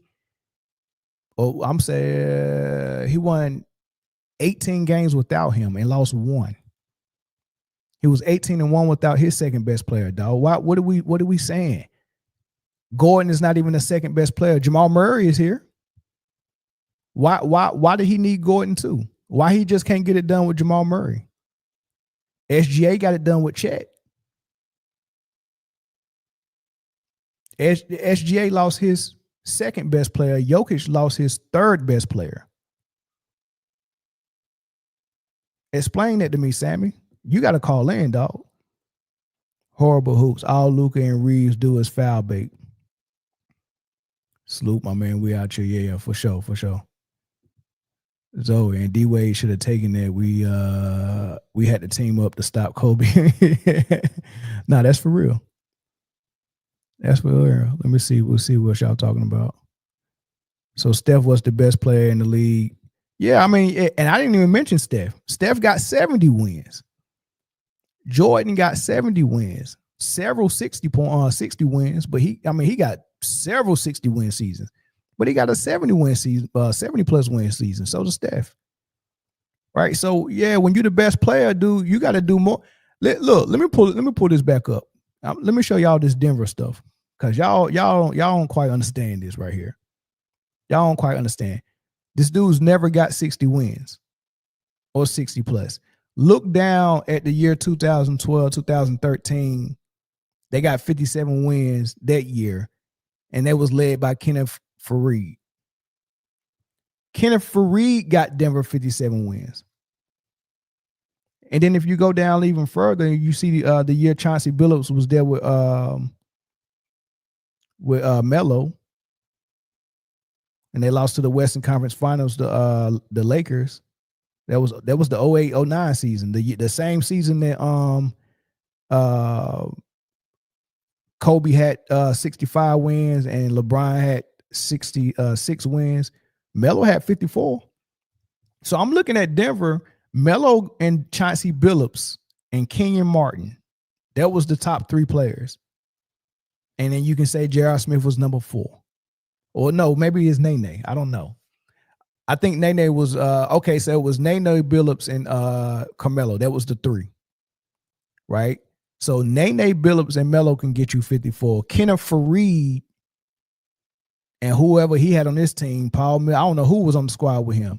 He got you 57 wins, and all Jokic, who was the best player ever, that's in the GOAT debate, that's the greatest scorer of all time and the greatest offensive player of all time. He got you the same amount of wins as Kenneth Faried got, 57.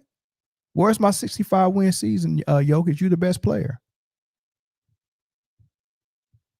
You the best player. Where's your 60 win? Somebody explain it to me. Somebody gotta have an answer. Right? So I ain't getting no ones in the chat, so I ain't gonna open the phone lines up. I just keep going. Oh, I see 1-1. Rich Dog, you go call in? I'll open it up. There we go, right there. That's the phone number on the bottom of the screen. RT Mart said, man down, Dirk is better than KG, and he's not a two-way player. He's not a two-way player. Look at the Mavs winning records with Dirk in their playoffs. Dirk outplayed KG every time. Okay. I don't think Dirk is better than KG, but you're right. He did have more success with his teams in Dallas than KG had in Minnesota. They both ended up with 1 ring, though, Big Dog. They both ended up with 1 ring with 2 finals appearances. So take that for what it's worth. Dirk go give you 25 to 30 points, and so is KG.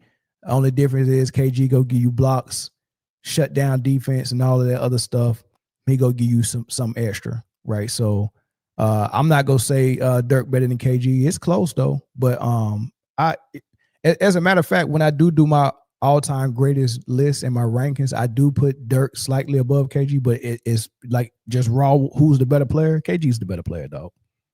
I mean, we're not even gonna play with that. You're right, and KG did. He did join a super team, 100%, 100%. But that ain't gonna get your boy Jokic out of jail. That ain't gonna save him, Big Dog. That ain't gonna save him. That is not gonna save him. Jokic didn't get cooked. Jokic get cooked on defense. Dirk don't get cooked like that.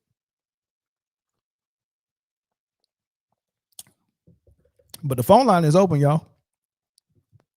Don't be shy. Don't be shy. One more thing I wanted to talk about though, because I do got to give my boy Michael Porter Jr. some love, and they're figuring some things out in Brooklyn. They're figuring out their lineups, figuring out who they're gonna want to play. I ain't seen Cam Thomas in a while. So maybe they figured out he's just bad for the offense, even though he can put up some numbers. But we were talking about Michael Porter Jr. before the season started. And I was telling my other co-host that I got a really good feeling about him going to Brooklyn and getting a chance to be the number one. And my prediction was that he was going to average 25 points a game. And man, I was right. Listen to how I broke this thing down. Y'all tell me how close I was on my prediction. But Brooklyn Nets, what? Number 14. Get out of here. Michael Porter Jr. is a big piece. Here's my hot take. And I said something about it in the group chat. Here's my hot take.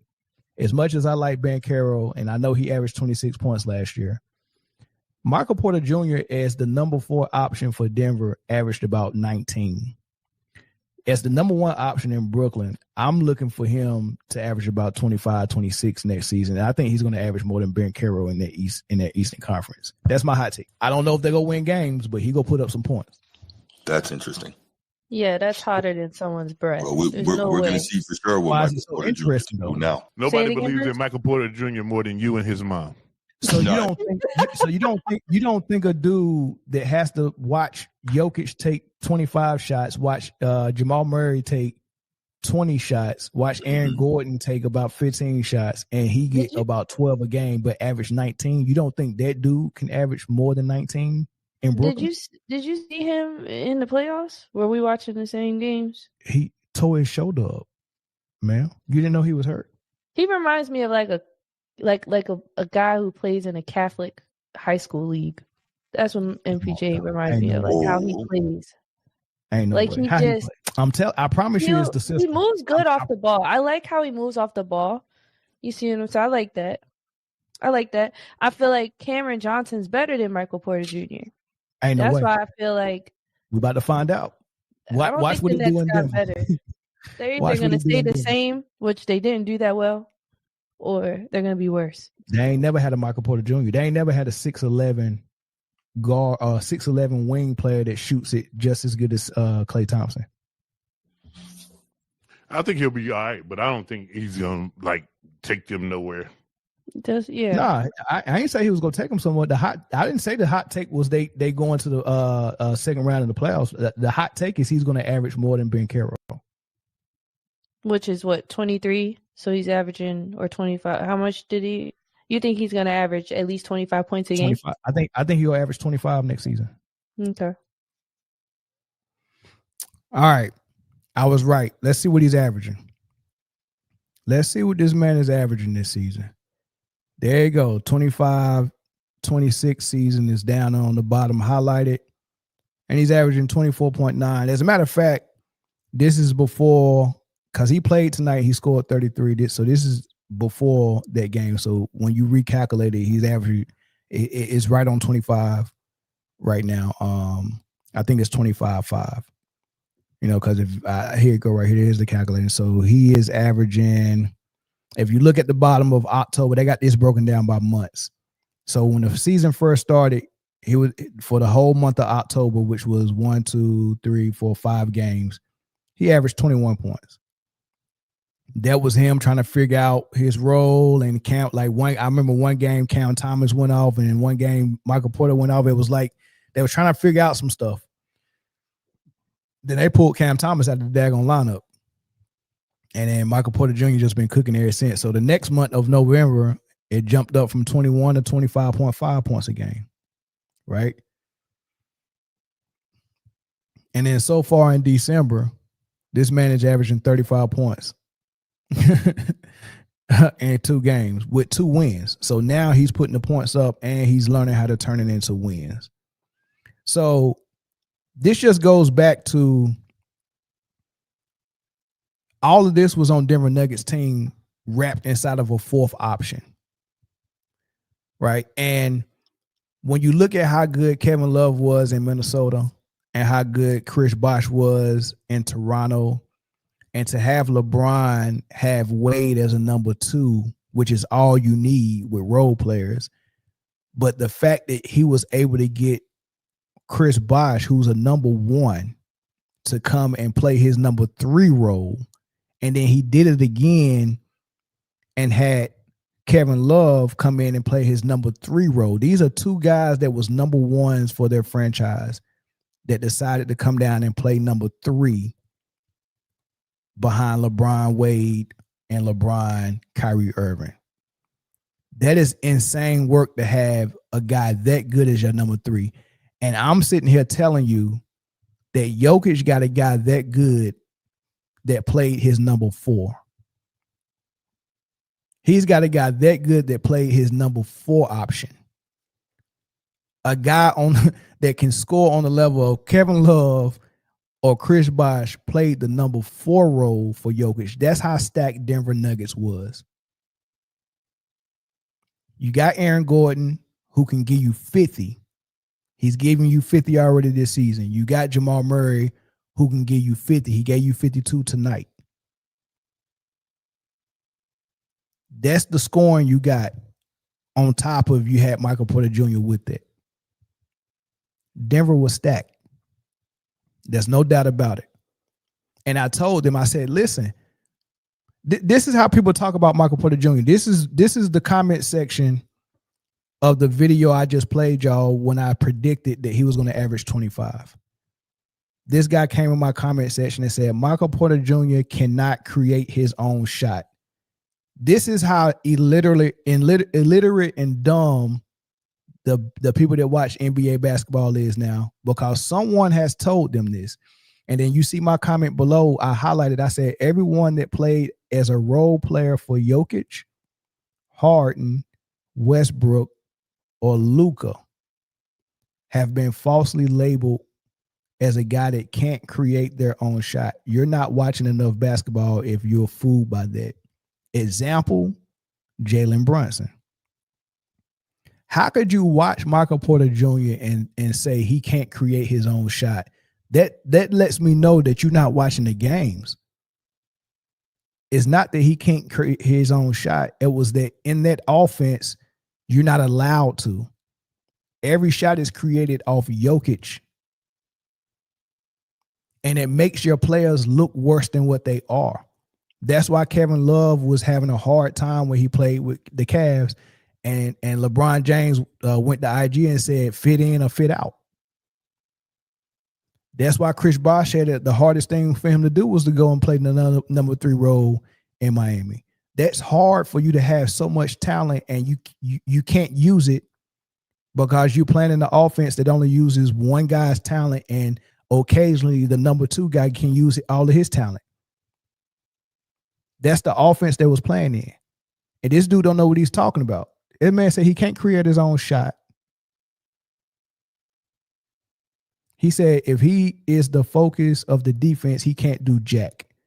So that means if you're number 1 in Brooklyn and they start focusing on you and putting their best defender on you and doubling you, you're not going to be able to do nothing. Well, they're going to have to figure something else out because he's averaging 25, big dog. He's averaging 25. Right? And when I say the example, let me see if I can get to that comment. I said the example was Brunson. He come back down and says Michael Porter Jr. ain't Brunson, but good try.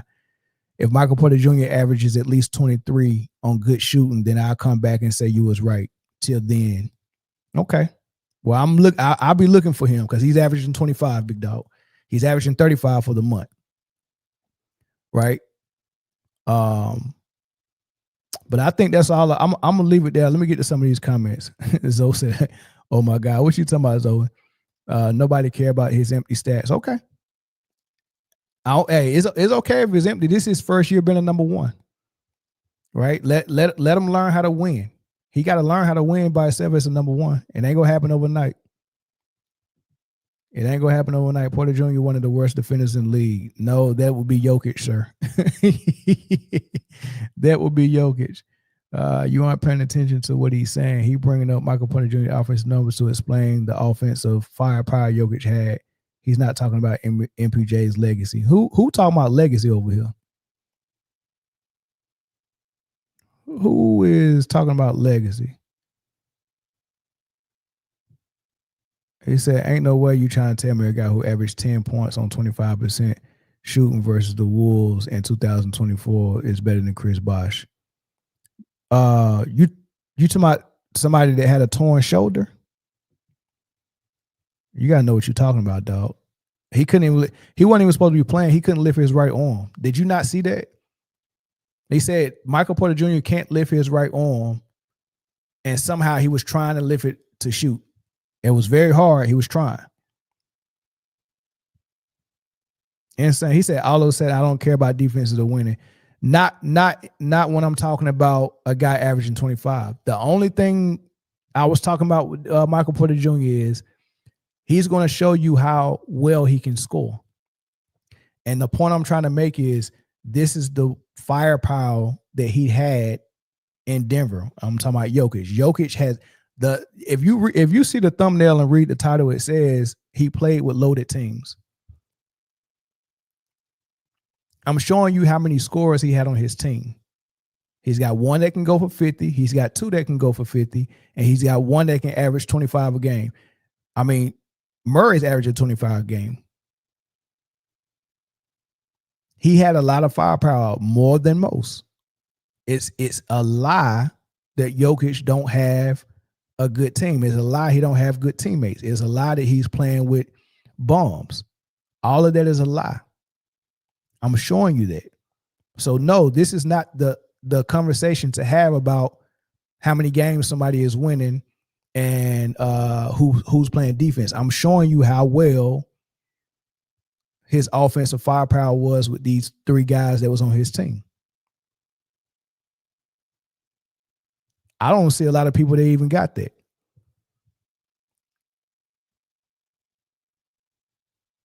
I don't even see people that. I mean, it's not a lot of superstars that had what Jokic had last year. They just run a whack offense that serves the purpose of Jokic stats more than it serves the purpose of winning games. And when winning games comes second to Jokic stats, then you're not going to win as much. You're never going to have a 60-point win season. You're not going to get to the finals more than once. It's tough, dog. You're always going to have a scapegoat. You always going to need to blame somebody. Coaches will be fired. You get what I'm saying? Like, that's not supposed to happen for your best player. When Mike and Kobe found somebody that actually worked for their winning, that coach was safe. So why you the best player and in your prime and everything's clicking and you got a squad, that coach should be safe. But Denver Nuggets was playing so horrible last year, Mike Malone had to go. Mike Malone had to go. All right, let's move to a new topic, y'all. Let's just talk about what's going on in the NBA, man, because we had a lot of stuff happen, right? Dallas. Let's talk about Dallas, y'all. Dallas look good, y'all. I'm gonna put the standings up here. Obviously, you see highlighted OKC Thunder, 21 wins, 1 loss. And you look all the way to the right, you see their win streak, 13 games in a row. That's the longest win streak in the league, right? But if you look at the highlight at the bottom, that's the Dallas Mavericks. That's the second longest win streak in the West. That might be the second longest win streak in the league. Yeah, because nobody in the East has won 3 straight. So the 3 hottest teams in the league right now is OKC. The Timberwolves are low-key putting some wins together. And all of a sudden, the Dallas Mavericks have went 500 over the last 10 games, 5 of 10. They're 5-5 in the last 10 games with 3 straight wins and 3 straight impressive wins. Tonight they beat who was these clowns playing? Well, I know they beat the Nuggets night before last. And let me look and see who these boys played. I sat and watched this game and my memory, I'm getting old, y'all. Somebody go say something in the comments. But I'm looking it up on my phone. Hold on. And I can't believe I watched that daggone game and forgot that quick.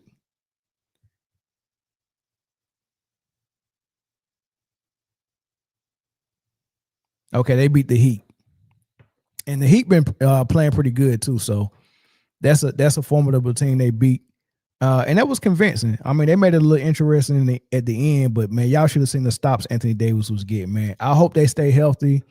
I hope Kyrie can come back, and I mean, I'm excited to see what they gonna look like because now it seems like Cooper Flag is figuring things out. Dallas has found their point guard in Nembhard. He's playing phenomenal. Phenomenal. Everything is clicking. Clay starting to hit shots again, and we got AD back healthy. Even though he just looked like he jammed his fingers real bad today on his shooting hand, he was favoring that. But everything is looking up and up. I like what they got going on, man. That game against Denver was impressive. The game against the Heat was impressive. So I like what they're doing. So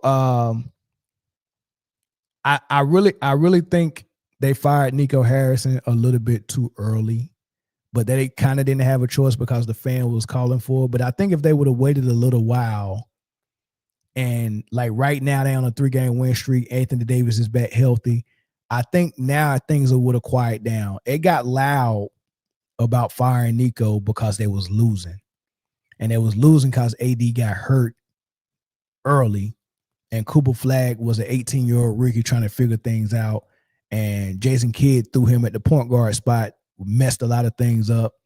So they just had a lot going on. They had to settle down and then get things rolling the right way. But I really do think that this team, once Kyrie Irving comes back, can really make a run and get in those playoffs. And they might, and listen, they might get in the playoffs without having to do the play-in. Because if you look at everybody else, man, like they're not too far gone behind as of yet. Golden State is at 500. They ain't rocking and rolling. You know what I mean? And everything below Golden State is catchable for Dallas. So it ain't gonna be nothing for them to get into that. It ain't gonna be nothing to get into the 8 spot for Dallas. I think they're better than Utah. I think when Kyrie come back, they're better than Portland. I think they're better than Memphis. And I actually think they're better than Golden State. Right? I think that the Dallas Mavericks could be definitely the 8th best team in the West, and maybe the Clippers as well. Everybody else, better luck next year. But the Clippers and the Dallas Mavericks, you got to watch them moving forward. And when you think about the guy they just traded in Luka, because you see them number 2 up there, I don't think they're for real. I really don't. I don't think they're for real, and they're still led by Luka. They're still led by Luka.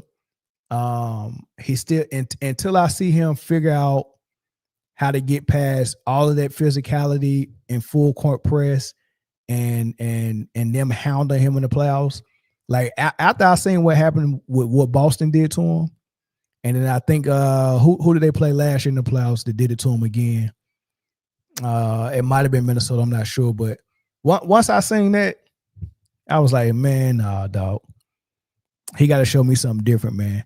I mean, I literally was telling. I mean, this is basically what it was when he get in the playoffs, and all those the big baller clique, the BBCs, all them BBCs get out of him, and he don't stand a chance, man. When them BBCs come out, it's gonna look a certain way in the playoffs, dog. It's gonna look a certain way in the playoffs with that, dog. I mean, when they come after you, they come after you, dog, for real. They come after you, dog. So I'm just telling you. Yeah, I'm telling you, dog. This is what the playoffs look like for Luka every year. Every year, unless the referees just give him a special whistle. Amon-Ra, Kawhi, KD, Draymond, Lou Dort, AD. Man, it's gonna get ugly than the masterpiece sneaker, dog. It's gonna get ugly than the masterpiece sneaker in that bad boy. Yeah, Giannis to the Warriors. Man, you know what? I can picture that happening, but I don't think the Warriors can do it because the way trades got to go now with this new CBA and how the second apron is working and stuff like that. The salaries got to match straight up, and you can't do it a certain. I mean, it's so weird the way you do it. It makes it kind of hard to maneuver on how the salaries got to match. You know, so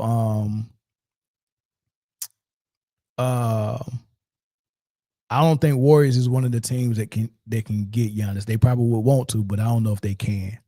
I don't think they can get the money. He said, I got to get nah, we just ban you first. We just ban you first, big dog. Somebody get my channel banned. Nah, we'll just ban you, big dog. How about that? But nah, so I don't know if the Warriors can do it. Now, but the teams that I think really can, Atlanta can. Atlanta can do it. I think there is a small opportunity for the Knicks to do it if it's Cat for Giannis. You know, it's a couple of teams out there. I just don't think the Warriors is one of them. And I'm tired of the Warriors needing help anyway, man. Just freaking just retire, dog. Just go out in the blaze of glory. Ride, go home with the girl you brought to the prom. Draymond and Steph and Steve Kerr, y'all just buy out gracefully and ride out into the sunset together, man. We don't want to keep seeing you trying. Oh man, let's see if we can get another KD like player to come and help us. All while you telling everybody you don't need no help. You get what I'm saying? Like it just don't make no sense, dog. So I wouldn't, man, if I'm honest, I wouldn't want to go to Golden State anyway. I wouldn't want to go to Golden State anyway, man. I think that is insane, man. So, but that's what I'm looking at in the West. I mean, it's insane what OKC is doing. I don't want OKC to actually go for the record. I don't want them to try to break the Warriors record, man. Just just play good basketball, get into the playoffs with the number one seed, and play your best basketball in the playoffs, man. Don't shoot all your bullets in the regular season. You know what I'm saying? Don't do it, man. 70 wins is okay. Hit 69, 68, 69. Actually, 68 wins is okay. Whatever it takes to get the number one seed. Get the number one seed to keep rolling. Lakers and Rockets, similar records. I want to say the Rockets is the better team. The only thing I don't like about the Rockets is that they'll drop a game that they shouldn't drop, and it pisses me off, right? Because you could really be making some moves and securing that number 2 spot, but you still dropping silly, immature games, So I want to see them actually get into a groove where they on a 5 to 6 or 7 game win streak. We ain't seen it. They get 3 or 4 and then they drop 1. You get what I'm saying? I want to see them stack some wins together, right? So, but other than that, I think OKC and Rockets can be serious. I think the Lakers are scary in the playoffs. They're a scary team to meet, depending on who you are. I think they'll be scary for the Rockets to meet because KD just disappoints me sometimes when they face other superstars, man. It's almost like it's like when Carmelo used to face the Miami Heat with D Wade and LeBron. It was like a weird thing where I I don't know. I would want to see a good matchup, man, but it was like Melo was playing with one hand tied behind his arm. But tied behind his back, man. It was like, I don't know. It just wasn't officiated right. It seemed like the whistle was slated toward the favorite, which was the Miami Heat, and they just couldn't. And that's why I feel about Kevin Durant. It's almost like the league has a certain storyline for Kevin Durant that they want to keep that way. And when it comes to him facing other superstars like LeBron, Luka, or Steph, he just never gets the benefit of the doubt with the whistle. The other team always do. And I'm like, man, when did the NBA just start dogging KD out like that? Which is weird. Out in the East, Detroit I thought was serious, but Detroit is missing. As a matter of fact, no, let me go back to the West. Look at Denver at the number 5 spot, dog. They're not a serious contender, y'all. That's all I want to say. They're not a serious contender. I expect them to be, if Aaron Gordon don't come back soon, I expect Denver to drop more silly games. And I expect at some point for them to be somewhere in that number 7 seed, because Phoenix is getting so good and growing up so fast. I think Phoenix can move up. I think Minnesota will move up. When we come back, I think the Spurs will stay where they at. I think Denver Nuggets will actually drop, but the Denver Nuggets are a far better team than Golden State. Golden State go live in that 8 seed and possibly even drop as low as the 10th seed. Right, so Golden State might not even make the playoffs this year, dog. Golden State might not make the playoffs. The play-in is probably their best bet, but they might not even make the playoffs, dog. And Denver go be down there by that 7th seed. But I think when Aaron Gordon comes back, that they're going on a little run. So they'll probably get in they'll probably be I think at the highest they can be a 5th seed, but 7 is very possible. On the East, Detroit has the lead. They're the number 1, but Detroit dropped a silly game tonight. And they played the Bucks, and Giannis got hurt. And the Bucks were losing big. Giannis get hurt, leaves the game, and then they let Miles Turner and what's the shooter name? They let Miles Turner and some young bucks come and just make a comeback and take the win. I'm like, those are the games that show that you're not mature enough, right? So when your team first started to get good, which was last year for Detroit, they made the playoffs, they got put out. It was kind of similar to how SGA and OKC did when they first got good, made the playoffs, got put out. Then they came back and was really good, and they should have been the team that got to the finals against Boston, but they lost to the Mavs. Even though they was favored to win that series, they lost to the Mavs. That was their silliness. That was their immatureness. Good for them to come back the very next year, win more games in the regular season, and then be more serious in the playoffs and then actually win the finals. So I think Detroit is in that phase now to where last year was their first year being good. Their immaturity showed up in the playoffs and they got put out. I think this year it'll be similar. I don't think this is the year for them to make a run to the finals. It's not. So they're going to be up and down. I mean, they'll finish somewhere between 1, 2, and 3 in the East. And I don't expect them to make a run and get to the finals at all. But if they do, I mean, it ain't like it's a lot of dangerous teams in the East, to be honest with you. Toronto is not dangerous like that. I think the Knicks show up in the playoffs pretty good. Miami's not dangerous. Orlando's not dangerous. Boston might be dangerous. They're going to have a different mindset in the playoffs this year. Last year, they was the defending champions and people was hunting them down. This year, they underdogs and they're being overlooked. And Jaylen Brown's even being overlooked as a number 1. Got off the gates rocky, but now he got everything together. And I think they're going to be the ones hunting this playoffs. So you don't want to see Boston in the playoffs. Everybody else, ain't nobody else scary. None of them. The entire East is food.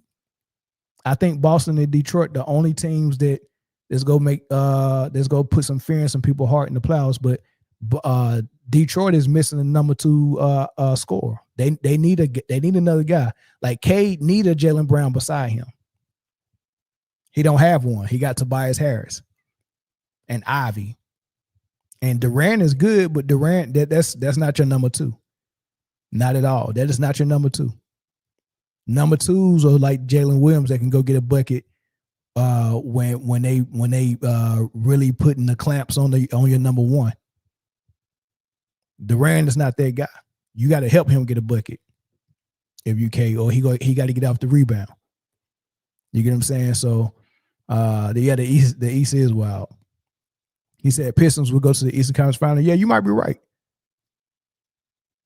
Said y'all making a push this year. Yeah, you might be right. Is Ice Trae done for the season? I don't know. I don't think his injury is serious like that. He just needs some time. He'll be back before the All-Star break.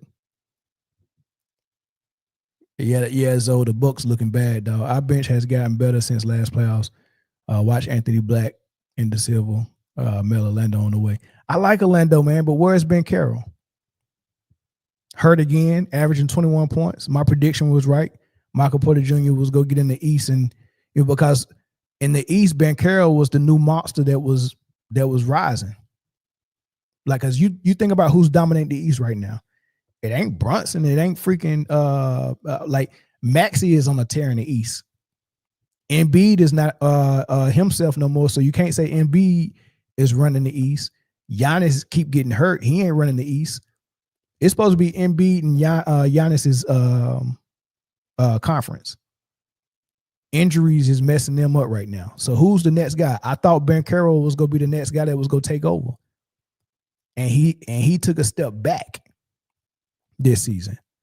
And that's why I said, yeah, man, yeah, Simply Hot Takes. Yeah, I came straight from work to get on and talk to y'all, man. So yeah, sometimes I get caught on my in my office outfit, man. This is how I go to work right here.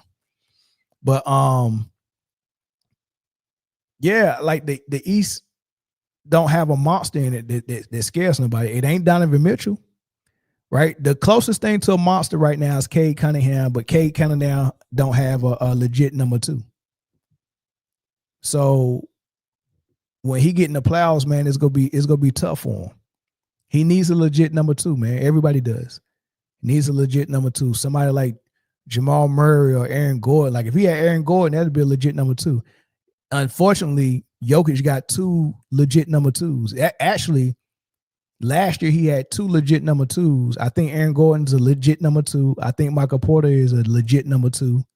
But I think Jamal Murray is a legit number 1. So Jokic had a number 1 and 2 number 2s on his team last year.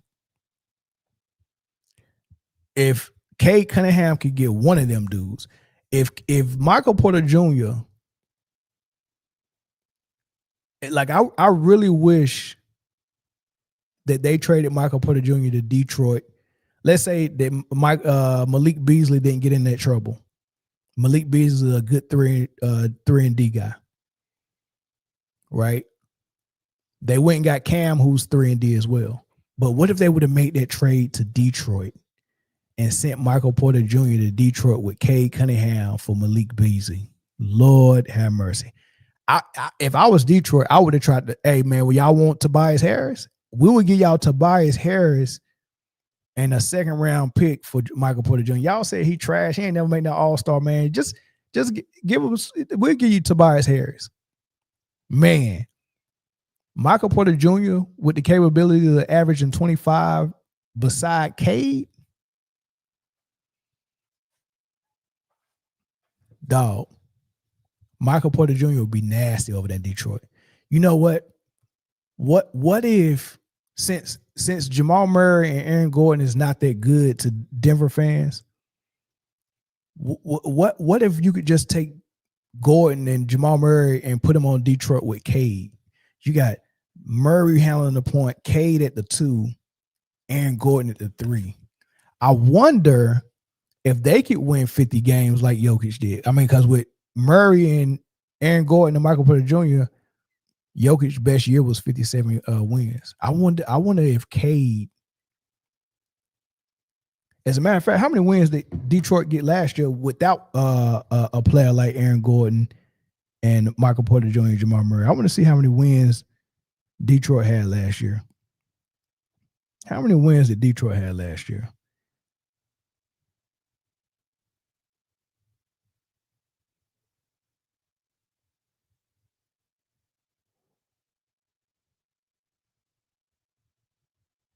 Oh, Detroit was trash last year. Sheesh.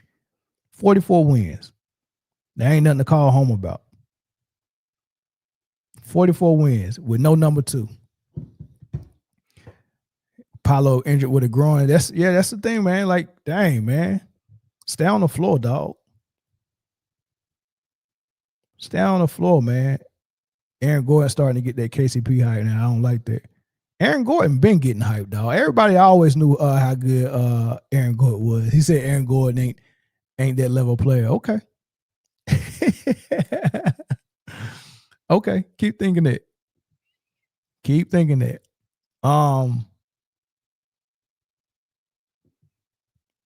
I got another topic I want to run by y'all.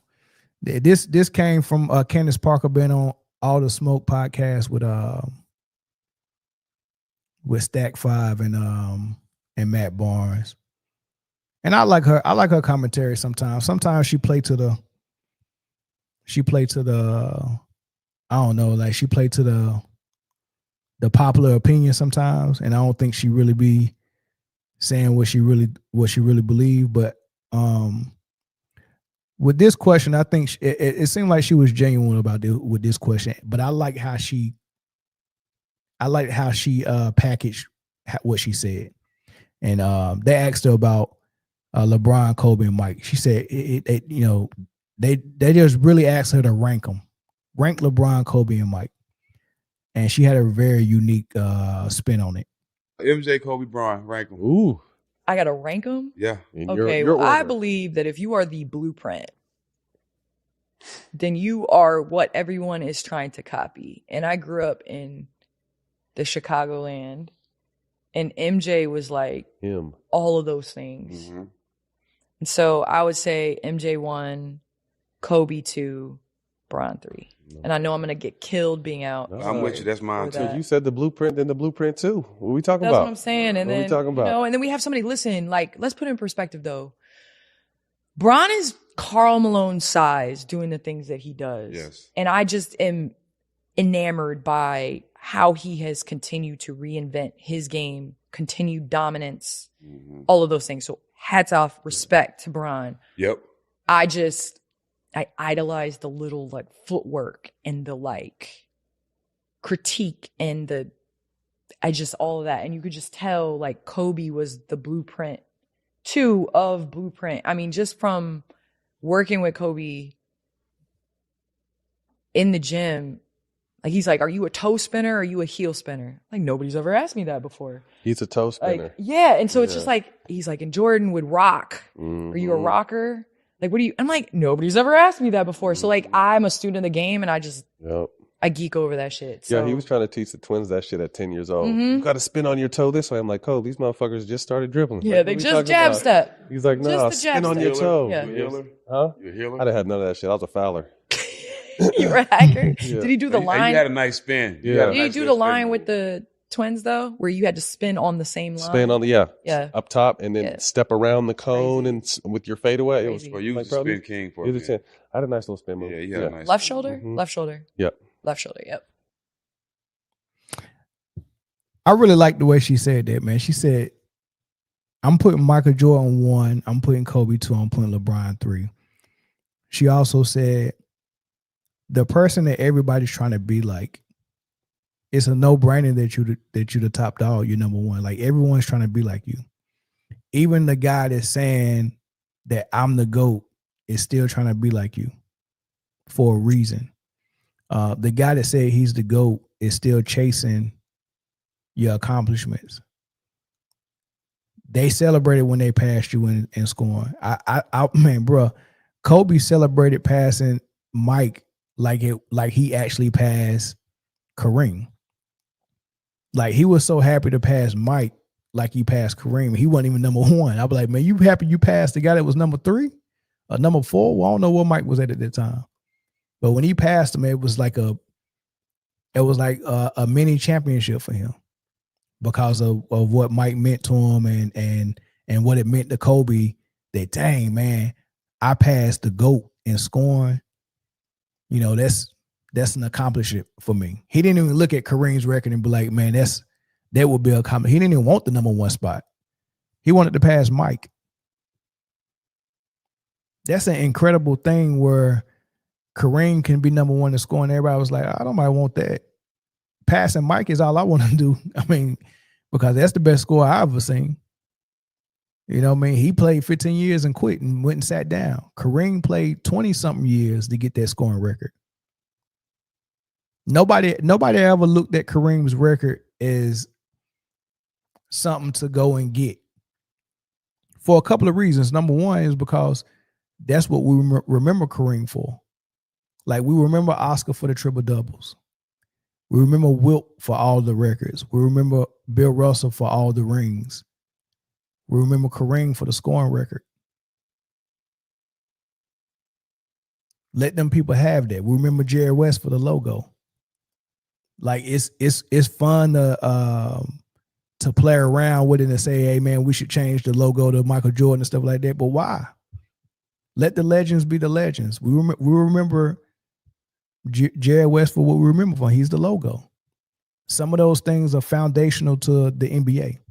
So let those foundational things stay, you know, just like when Kobe, we also remember Wilt for 100 points in one game.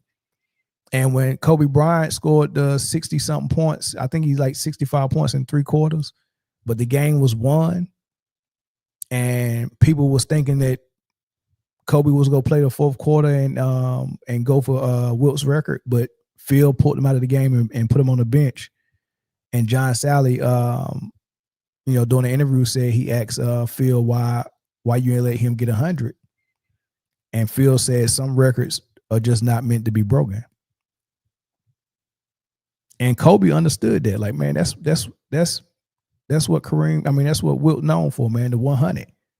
If I go get 101, then Kareem, you know, Wilt go be forgotten a little bit. Like we still get a chance to talk about Wilt with 100 points. And he been gone for 20 years. Right. So I think that's a respect thing. And I'm not mad at LeBron for purposely standing around long enough so he can go get Kareem's record. Not mad at that at all. But if I would have had it my way, and if I was someone that was advising LeBron, I would have told him, look, dude, leave that record alone, man. Let Kareem get that, dog. It's almost like, I don't know if y'all ever watched that movie, The Goonies. And when they finally got through all that trouble and they actually found the treasure inside of the ship, and the guy who had the map and understood everything, like he studied that stuff. Like he read about that treasure in that ship. It was supposed to be folklore, but he really believed it. Right. So he knew that whole thing in and out. He knew about One-Eyed Willie and all of that. And he was so intimate with that story that when they finally found the ship with all the treasure and he saw the table with all the treasure on the table and he seen that pirate with the patch on his eye and he was looking at him like, I know that's One-Eyed Willie right there. And there was some treasure sitting right in front of One-Eyed Willie. And everybody started reaching for all the rubies and diamonds and gems and pearls and all that and putting it in their bag. And somebody reached for the treasure that was in front of One-Eyed Willie. And the kid that was the one that studied the stuff grabbed his hand and said, no, leave that here. That's for Willie. Grab all the other treasure, leave this treasure here. That's for Willie. Like that's the type of honor you're supposed to have for the guys that came before you. Like you were supposed to look at Kareem's record and say, that's Kareem's record. If I broke it just naturally, like if I broke it in 16, 17 years and I wasn't even trying to break it, then that's cool. But saying, look, I'm done winning championships, but I'm sticking around so I can get that record because it's good for my legacy. that's gonna come back on. You know what happened when somebody finally came and grabbed one out Willie's treasure? It was booby trap. As soon as they grabbed it, the scale, the weight went up and it activated all these booby traps and the ship started falling apart. That's the type of karma that come with you, man, when you don't have that type of honor. Right? When you don't have that type of honor. So LeBron didn't have the honor that Phil Jackson had for Wilt. Phil Jackson had honor for the guys before them and wouldn't even let Kobe as a young buck go get Wilt's record. And Kobe understood that. He didn't pout. He didn't pout. But LeBron was like, hell nah. I'm coming to get that record, Kareem. I mean, come on, dog. Now what we gonna know Kareem for? The skyhook? Being number 2 on the record? Come on, dog. Let that man get that record. But it is what it is. Man, cause Kareem got it in the sleazy way too. Ain't nobody asked his old ass to play 22 years. I guess he wanted that record too. Who had it before Wilt? I mean, before Kareem? Maybe. I don't know who had it before Kareem. I don't know who had the scoring record. It might have been Wilt.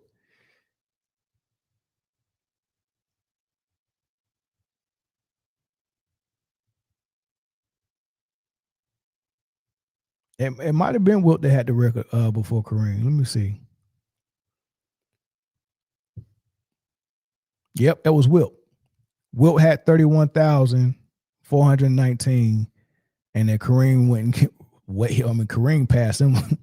Yeah, he probably passed him way before he played 22 years, but he got 38,000. So 7,000 more points, which could be 3 seasons. I think most stars are averaging. I know Michael Jordan had a 3,000 point season, maybe 2 or 3 times. That's absurd. But I think a high end season for someone that might average 30 might get you about 28,000. I think if you're averaging like 25, let's just say 2,000 is roughly what a star player score in a season. So so that means maybe 3 or 4 seasons for Kareem, because he was old with the Lakers. So it probably took him 4 seasons to get 7,000 points. So let's say I think he played 21 years. So let's probably say at year 17 is probably when he passed Wilt. And then he probably just kept going to shatter the record. And then Karl Malone got close to Kareem. And then Jordan retired right behind Malone. And then Kobe passed Mike. And then LeBron passed all of them. So Mike's number 5, Kobe's 4, Kareem, Karl is 3, Kareem is 2, LeBron is 1. That's interesting. Yeah, so Wilt had it. Kareem went and got it. I don't know how I feel about that. I don't know how I feel about Wilt having a record, but Kareem saying, "Nah, I'm going to go get that shit." Kareem passed Wilt in 84. Sheesh. Yeah, he said, "Man, I'm going." He played 20 seasons. Thanks. Not 21, 20 seasons. Okay. Yeah, Kareem said, "Man, I'm going to go get Wilt record, man." Kareem, but see, but that's a different thing, because they almost peered. I mean, Wilt was way before him, but I think they played each other in passing. So I don't know. I don't know if you want to look at him like peers. Yeah, but I mean, I don't know. It is what it is, man. It is what it is. LeBron got the record. It's cool. But let me get back to Candace though, because I went off on a tangent. But Candace, for her to say Mike was the blueprint and Kobe was the blueprint too. It's the same thing when people say, man, how can the best player we've ever seen play have a duplicate that's so close, but like it's so close that nothing can fit in between them, but then we fit LeBron broad shoulders in it. Like how can you have Jordan here and then you have the dude that's just like Jordan, but just a hair difference, and then you go fit LeBron into the middle of that. Max Kellerman was talking about that too. So ridiculous when people say, "Oh, Kobe's like the 8th best player ever, the 10th best player ever," and kids from his generation lose their minds. That's not an unfair ranking. But why I would put him over Tim Duncan is because I think that it is close. I think between those two is that it's outrageous. Kobe's team believed if he had a shot to win, Kobe's do the team believed that they would win. I'm going to leave. The Tim Duncan slander. You think it's slander to put Kobe ahead of Duncan? I just think he's the most underappreciated superstar of all time. But what I'm saying is it's Kobe and Duncan are neck and neck. I think that's not slander. I think they're neck and neck. Kobe's the closest thing we've seen to Jordan, right? Probably the close in any sport. Tell me an upper echelon all-time great. I have Kobe like 10th or 11th all time. Okay. I don't think that's unreasonable. But and Duncan I have him has like 8th to be or 9th. Duncan's 7th. And I don't think it's debatable. You think it's not debatable? I don't. I think MJ, LeBron, Kareem, Russell, MJ, LeBron, Chamberlain, Kareem, Russell, Bird, and Magic. Oh, head of Chamberlain. Okay. Chamberlain was a loser for most of his career, and I wrote a whole chapter in my book about this. He didn't. I mean, you know, he got traded multiple times. The Celtics had every good player in the league. You know who's never getting traded ever? Tim Duncan. Yeah, right. Okay, fine. Ever. Fine. I think I agree with what you're saying about Wilt. And they used to say I never got to see Wilt play really, but I used to hear if you needed points, he'd give you assists. If you needed assists, he'd give you points. Okay, fine. You could put Bill Russell ahead of him, not have him 5. So I'd have Wilt 5. You have Bird and Magic right after that. Fine, whatever. So you think Duncan is right after Bird and Magic? I do.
So, man, listen, I just don't like the way Bill Simmons talk, man. Like the audacity, the audacity of this dude, man. Oh man, Wilt was a loser. Like, golly, man, come on, dog.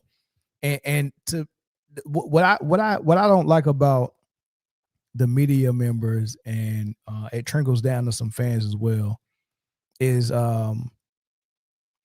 okay, can y'all hear me? Put a 1 in the chat if y'all can hear me.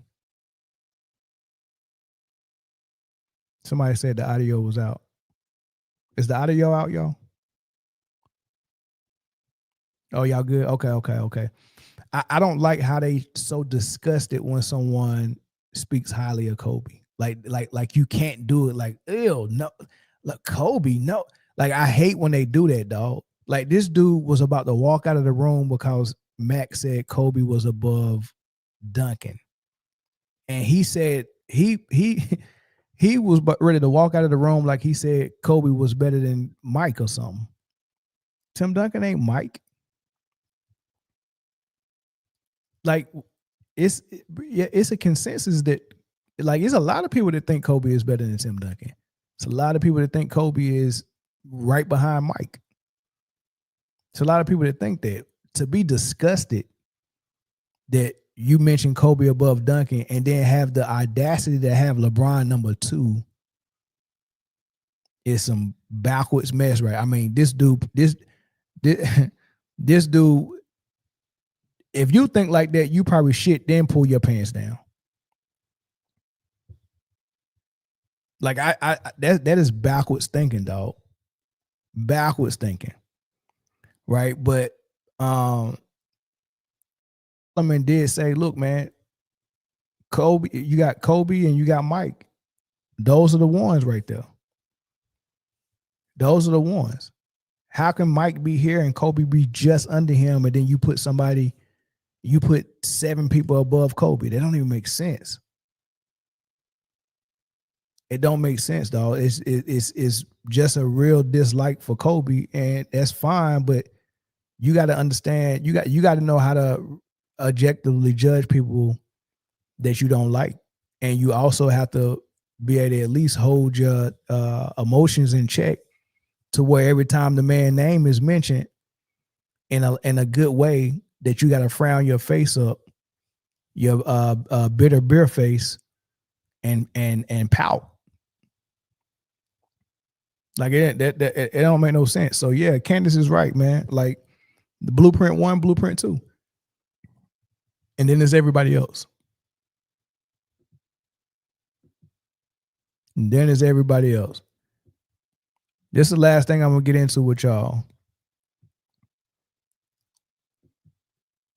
Gilbert Arenas on Gales Arena, and Rashad McCants and Nick Young and Kenyon Martin talking about SGA having a better bag than Michael Jordan.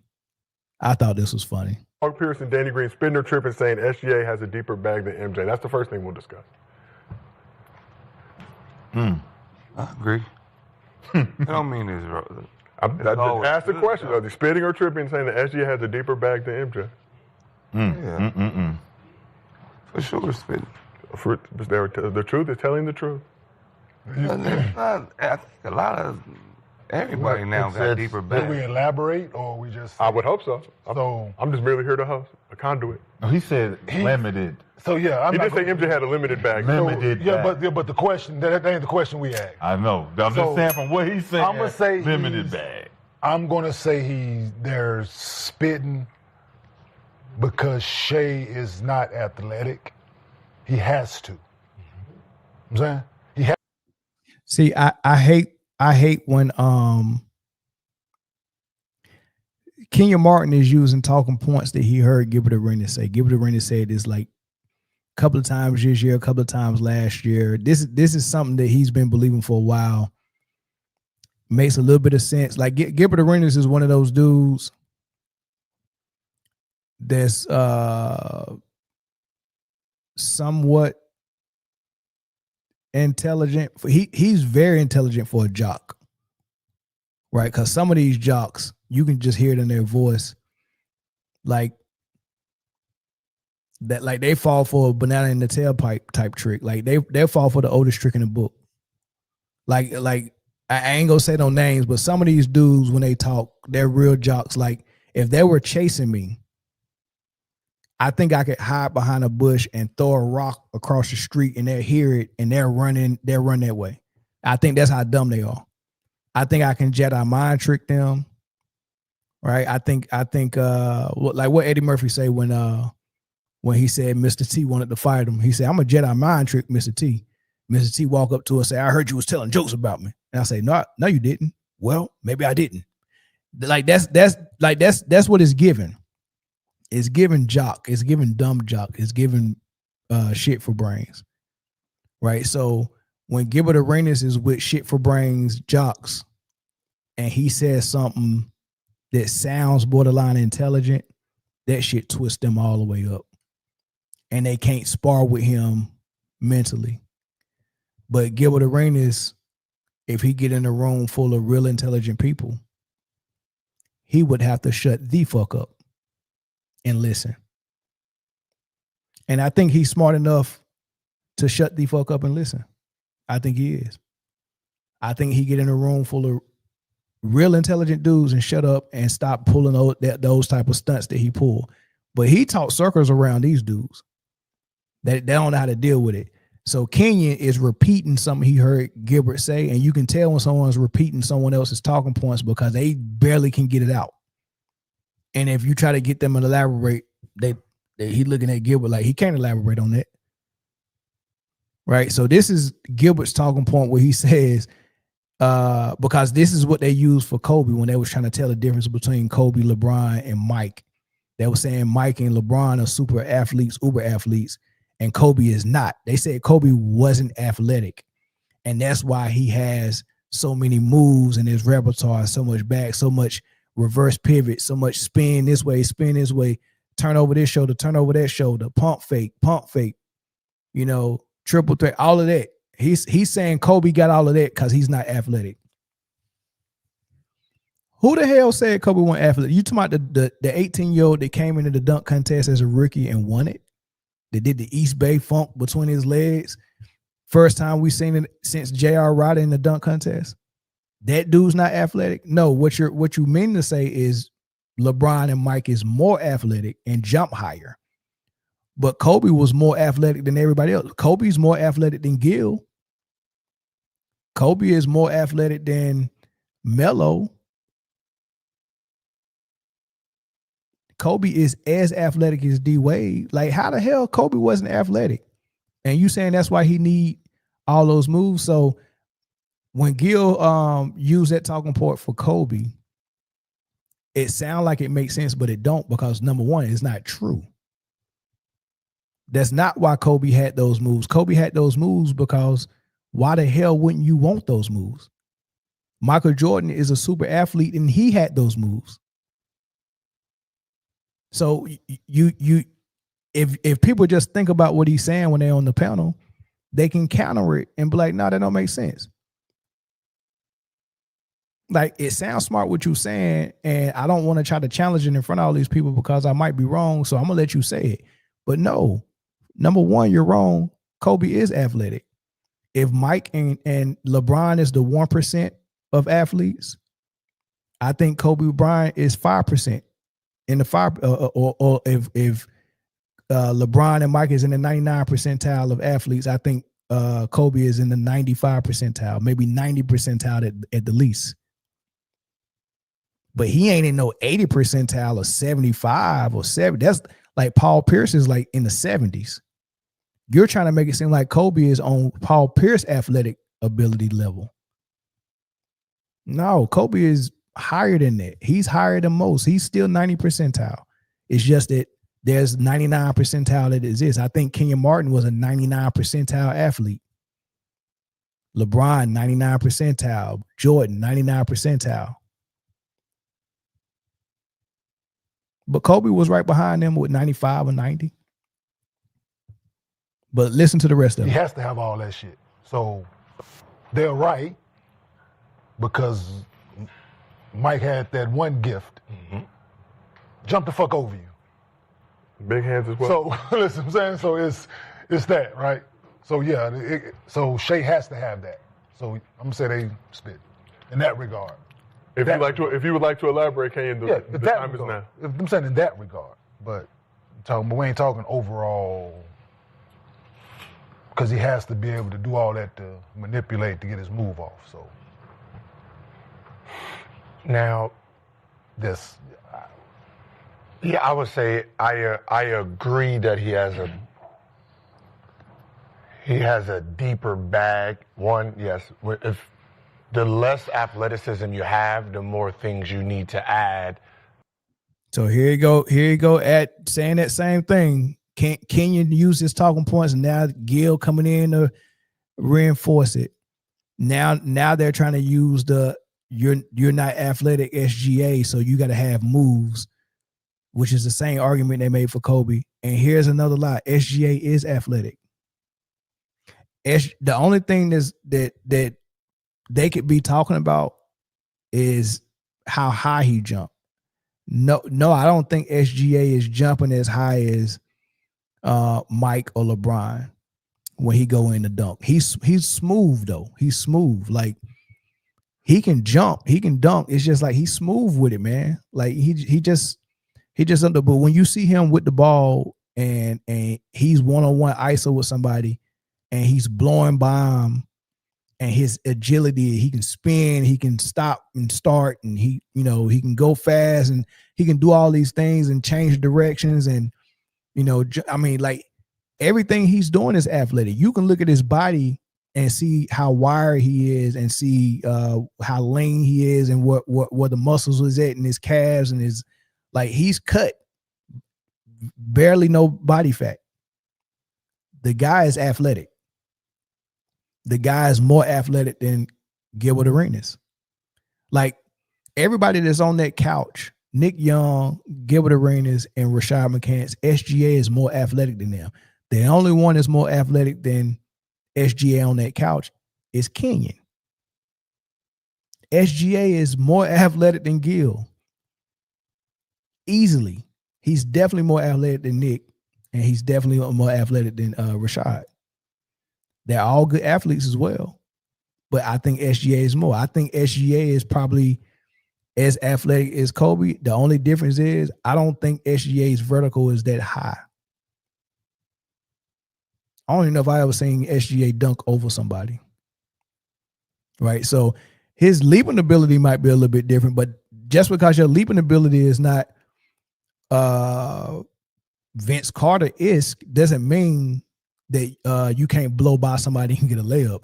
Like they're trying to make the claim that he's so unathletic, he has to have all. Dude, he's not freaking Jeff Hornacek. He's not freaking like he's not Cal Korver. Like these are the things you say for Wally Zerbiak or Cal Korver. SGA is more athletic than Klay Thompson. He's more athletic than Steph. What are these dudes talking about? Nobody is going in and practicing moves and say, I can't. You think SGA is coming on the court and saying, I can't blow past these dudes, so I need a dozen moves in one possession. That's not what he's doing. SGA don't even use that many moves. He just got good pump fakes. I mean, he just up and under pump fake, things of that nature. That's good basketball. That you don't have to be unathletic to say, I want to work on this. It just only makes sense to me, dog. To do the same thing as someone who's very athletic, right? So he has to have the up and unders and stuff like this. But MJ's bag came in a whole different form, right? And when we talk about bags, we only think dribbling moves. Mm-hmm. Who has the best dribbling moves, right? That's how we consider a bag. Now, if you look at Jordan's bag to score, it was very elite because you're talking about back to basket, up and under, foot, fade, swing, aerial stuff. That's a bag. Mm-hmm. Your aerial movement is a bag. Your 360 moving, all this is considered a bag. So his bag wasn't groundwork bag. His bag was after when he was getting ready to shoot. It was aerial. So it's a very different bag. So it's really kind of hard to compare, right? Because if you use all of the game together, it's very different. One has One has the dribble and all these little hezzy and these spins. The other one has all this shit right here. The fake, like that's a very different bag. But nobody ever considers the fact that he was motherfucking spinning that bitch and like that, like to get that bitch on the rim, like get that glass. You know what I mean? That's so, So it's hard. It's hard because they're in two different categories. So, But finger roll back in. That shit was hard. So his bag is his jelly roll. So Jordan bag was very, very elite. If you're looking at what his bag actually was, and I've heard. So I actually agree with Gilbert on that, but Gilbert kind of contradicted himself. First of all, Nick Young, Kenyon Martin, and Gil all three agreed that SGA had a better bag than Mike. But then after Gilbert Arenas said SGA had a better bag, Gilbert Arenas went to describe on how Mike's bag is deep and elite. It's just different from SGA's because SGA got a dribbling bag with his. He a little bit irky jerky with it. You know what I'm saying? He'll go, put you to sleep with ball handling and a little bit of step back this, and he might do stuff like that. When Michael Jordan is just like, I got the ball, I'm reading you so well, like I got this thing to a science to where I'm looking at your back foot, I'm looking at your hips, I'm looking at all types of stuff, and I know if I go jab here and you react to it, is one dribble here and pull up, it's 2 buckets. I'm so good at my mid-range jump shot. All I got to do is get you off balance a little bit, and then and Michael Jordan rose really high off the ground for his jump shot, so you wasn't blocking it. So if I jab and get you going in one direction and I come back this way for a jumper, you're not blocking it, you're not affecting it, and I'm knocking it down at a high clip. So when you're that good, what Gil should be saying, instead of saying that SGA needs this bag, Kobe needs this bag because they're not athletic, what you should be saying is Michael Jordan doesn't need to go into his bag that deep because his jump shot and his scoring ability was so good. He only needs 1 to 2 dribbles, one move. It's not a knock on the people who use more than one move. It's just a feather in Michael Jordan's cap that he don't need but one move. I always tell people this story, and this was about 9th grade, right? My biggest leap in basketball was the summer that I went from 8th grade to 9th grade. I worked on my game so much that summer. By the time I got to 9th grade, I grew the most in my basketball. I had a jump shot. I wasn't consistent with my jump shot in 8th grade. My handle under pressure in full court situations was a little shaky. And my left hand with dribbling was a little shaky. I was good finishing left, but my left hand dribbling was a little shaky against pressure as well, right? So that entire summer, I worked on my jump shot every morning. Before everybody got up and got outside, I was already out there shooting.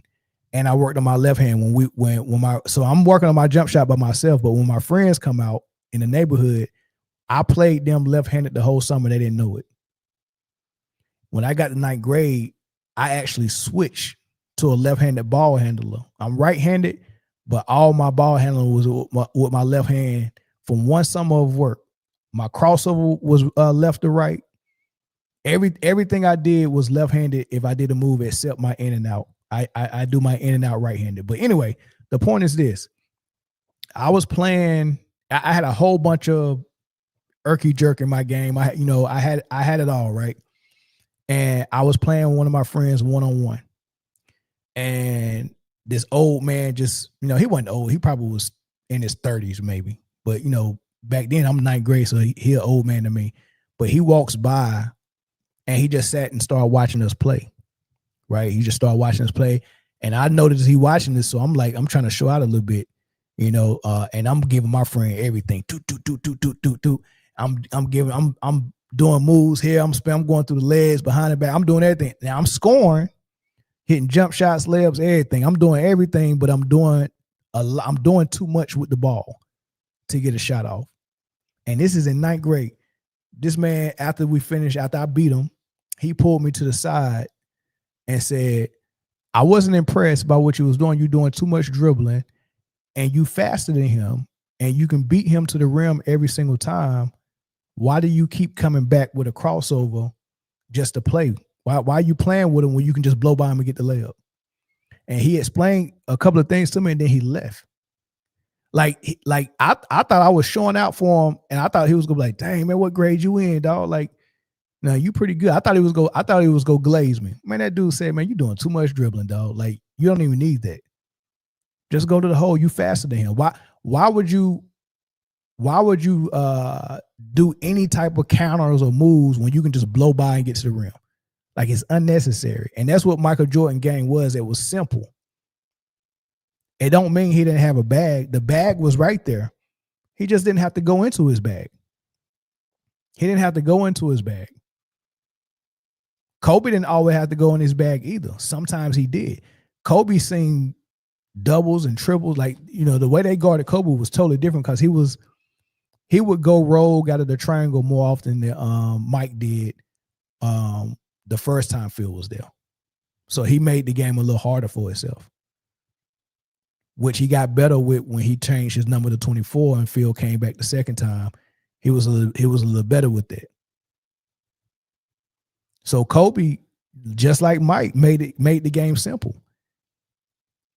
Toward his later years, he made it simple. Boom, boom, pull up. That's all it takes. Stranger Things before. Yeah, me too. 3 guys agree that SGA has a deeper bag than Michael Jordan. But then also say that all of the whoop-de-whoop shit is actual part of the bag. Do you agree that the whoop-de-whoop shit is actual part of the bag? If it's a part of the bag, then that means that, like, he blows them out the water. If that, literally, you're talking about 88 MJ, 87 MJ, 89 MJ. It's not just athleticism, MJ. This is come fly with me. I just don't think everybody really, really followed the game of basketball the way we say. I just don't think that. I think that when you watch shit and you see shit, you be like, yo, what bag? We don't call it a bag. We call it a book. Because you go to the book, you turn the page. Page 1, 2 dribble pull up. Page 2, 2 dribble pull up, pump fake. So on and so forth. So Shea has nowhere near none of the whoop-de-whoop. Yeah, when I say that, nowhere near. That's why he has to do what he do. The whoop-de-whoop is crazy. When you go to the Michael Jordan highlights and look at his whoop-de-whoop, Shea has nowhere near that. Okay. Then y'all telling me he has to have shit he does. he does, which is basic. He has to. His basic bag. Basic. He has a chapter 2 bag. Who, Shea? Shea. Chapter 2. Nah, I can't do that. We can go 1, 2, 3, 4, exactly know what you're going to do. Chapter 2. No way. That chapter 2 bag is only because you don't have the athleticism to get to chapter 10. So I have a question. You need all of it to get to chapter 10. I have a question. You don't even have the whoop-de-whoop. In my eyes, I don't. Whoop-de-doo. I might be wrong. But what chapter? Don't even What chapter have is the the whoop. What are y'all talking? Michael Jordan, Jeffrey, Mr. Jeffrey. Yes. What chapter is the My favorite whoop-de-whoop? basketball player of all time. But Shea has this dribbling bag, so it looks like it. Then I gave you Michael Jordan's actual bag because it's in a different form. So you had to calculate this different bag. Like Jokic has a bag. Yeah. It's not in what we think bags look like, but his bag is a bag. Magic Johnson bag was a passing bag. He was an elite passer. Pistol Pete bag was very elite. He was a passing bag. Is the MJ fadeaway part of the bag? Yes, we don't need to argue because we can go shimmy, shimmy, y'all, shimmy, yeah, shimmy. Yeah, I'm with Rashard on this, man. And I don't know if this is performative or not, man, because this show, seems scripted to me now. It ain't as natural as it used to be. They're just trying to find stuff they can argue about, man. So, some of the genuine nature of that show is not there no more. But it's cool. I agree with McCants, man. Like, yeah, it's crazy for you to say Michael don't have no bag. I wouldn't say who bag is better because it's just different. Like, because Mike didn't want to do a lot of dribbling. Mike didn't want to do a lot of stuff with the ball either. And if he did, it was very simple. I'm either going to blow by you or I'm going to cross over if you stop me from initially blowing by you. But either way, I'm getting to a jump shot or I'm getting all the way to the rim. Right? That's just how it was. 1 dribble, 2 dribble, maybe 3 dribble. But he just didn't do a lot of dribbling. And after that old man told me that was my new goal, was to use less dribbles. And I did that. And I went from somebody who felt like I had to do a crossover every time I came up court to somebody that got into a real simple bag unless I needed to. I don't pull out what I could do with my handle as much, but you're not going to get the ball. You're not going to take the ball. That's for sure. Right. And I'm going to be smart with it. So, that's all it is, man. I think that's a bag. I think it's a bag when you don't waste dribbles and you don't waste movements and you don't need screens. Like most of these guys now, they need screens to get into their offense. Like Luka uses a screen 99% of the time when he brings the ball up court. Like that's how he starts his offense. It has to be a screen. That's the only way he's going to get a guy on his hip, because he's not quick enough to blow by him to get him on his hip. So he needs to screen to create that advantage to get somebody on his hip. And then once he gets you on his hip, now he got the advantage. You could be right in front of Mike and he still got the advantage. Because if you a step off of me, you're not close enough, it's the jump shot. There's nothing you can do about it. If you're too close, I'm strong and quick and fast.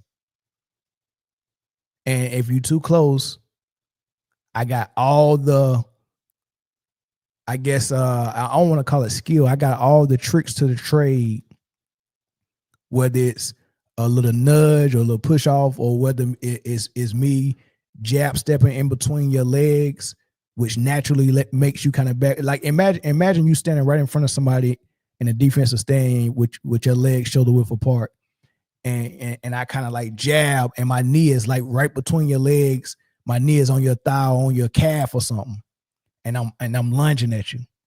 That automatically kind of makes you kind of back up. Now I got space. Now once I get that space, I'm pump faking because you think it's a jumper, and when I'm pump faking, I'm going by you. That's a bag. A jab stepping and triple threatening and pivoting, that's a bag. Dribbling is just not the only bag. All this stuff you can do without dribbling is a bag. Doing stuff in the post is a bag. Running off screens is a bag. All that stuff is a bag. A bag is just what you got in your repertoire that you can use. What I need to use today. And what I like about Michael Jordan is his bag was what I like to call custom made. It was different for whoever was guarding him. I seen him playing Charlotte in the playoffs. B.J. Armstrong, Anthony Mason, Dale Curry, Glenn Rice. They had some ballers on there. He used a different bag for each person that was guarding him. I think they had a regular guard on them before. Maybe it might have been Glenn Rice. And Glenn Rice wasn't fast enough for him. He kept blowing by him. So they put a smaller guy on him. I think B.J. Armstrong tried to guard him. He took B.J. right in the post. And they was like, oh, you want to go in the post? They put Anthony Mason on him. And he was like, I could just blow by Anthony Mason, but I'm going to show him he can't stop me either. And he went in the post with Anthony Mason and gave Anthony Mason work in the post. You know what I mean? It was crazy. I can imagine if they put somebody really big on him, he'd be like, I'm going to just work without the ball. I'm gonna run his little. If he get Luke on him, hey man, Luka guard me, dog. I'm running his fat ass off screens. The game plan. If Michael Jordan was playing against Luka, his game plan would be, look, Scotty. It'd be the same thing that they did to Tony Kukoc when they went to the Olympics and they had to play Tony Kukoc's team, Croatia. and they had already heard that that the Bulls had drafted Tony. But back then they used to draft the foreigners. It used to take like a year or two for them to get to the team because they might have contracts with the team they playing for.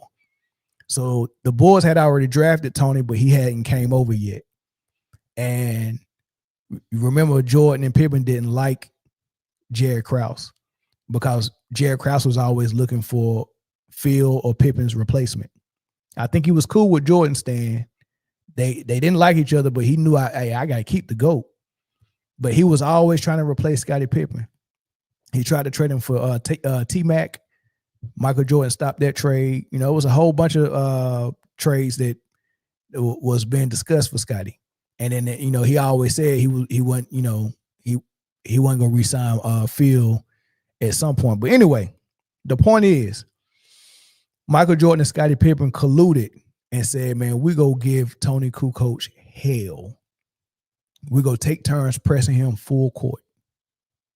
And we go wear him out and show him that he ain't ready for this physicality in the NBA. And we doing it all so we can send a message to Jared Krause that you can't replace Scottie, right? And they embarrassed Tony. They did it. That was bad. Embarrassed him. So I have no doubt in my mind that if Michael Jordan played against Luka, his game plan would be, I'm going to run that cake off that fat ass. Well, he's going to guard me. I'm going to run him through all types of screens, right? He probably would put on honey bun cologne just to like really drive him nuts. I'm going to put on some honey bun cologne. I'm going to run him off screens, catch and shoot. And then on defense, you already know what I'm going to do on defense. You guessed it. Full court press BBC style. That's what they go do to Luka. That's what the Bulls and Scottie Pippen and Mike would do to Luka, man. Make him run on offense and then press him on defense. Press him on defense. That's what they go do. So that's what Mike would do, man. but yeah, yeah, man. I just think talking about the bad work and all that stuff, man. I think that's I don't know. I just thought it was funny. I don't think it's a real conversation, man. SGA got a bag, Mike got a bag, Kobe got a bag. Everybody got a bag. Who's got the most in that bag? Bro, that's tough, man. I mean, one thing I can say, it ain't a lot of people that's gonna have more in their bag than Kobe, Kyrie Irving,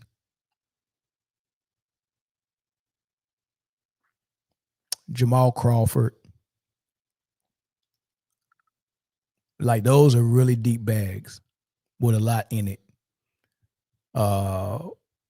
LeBron's bag, I mean, it's some bricks in it.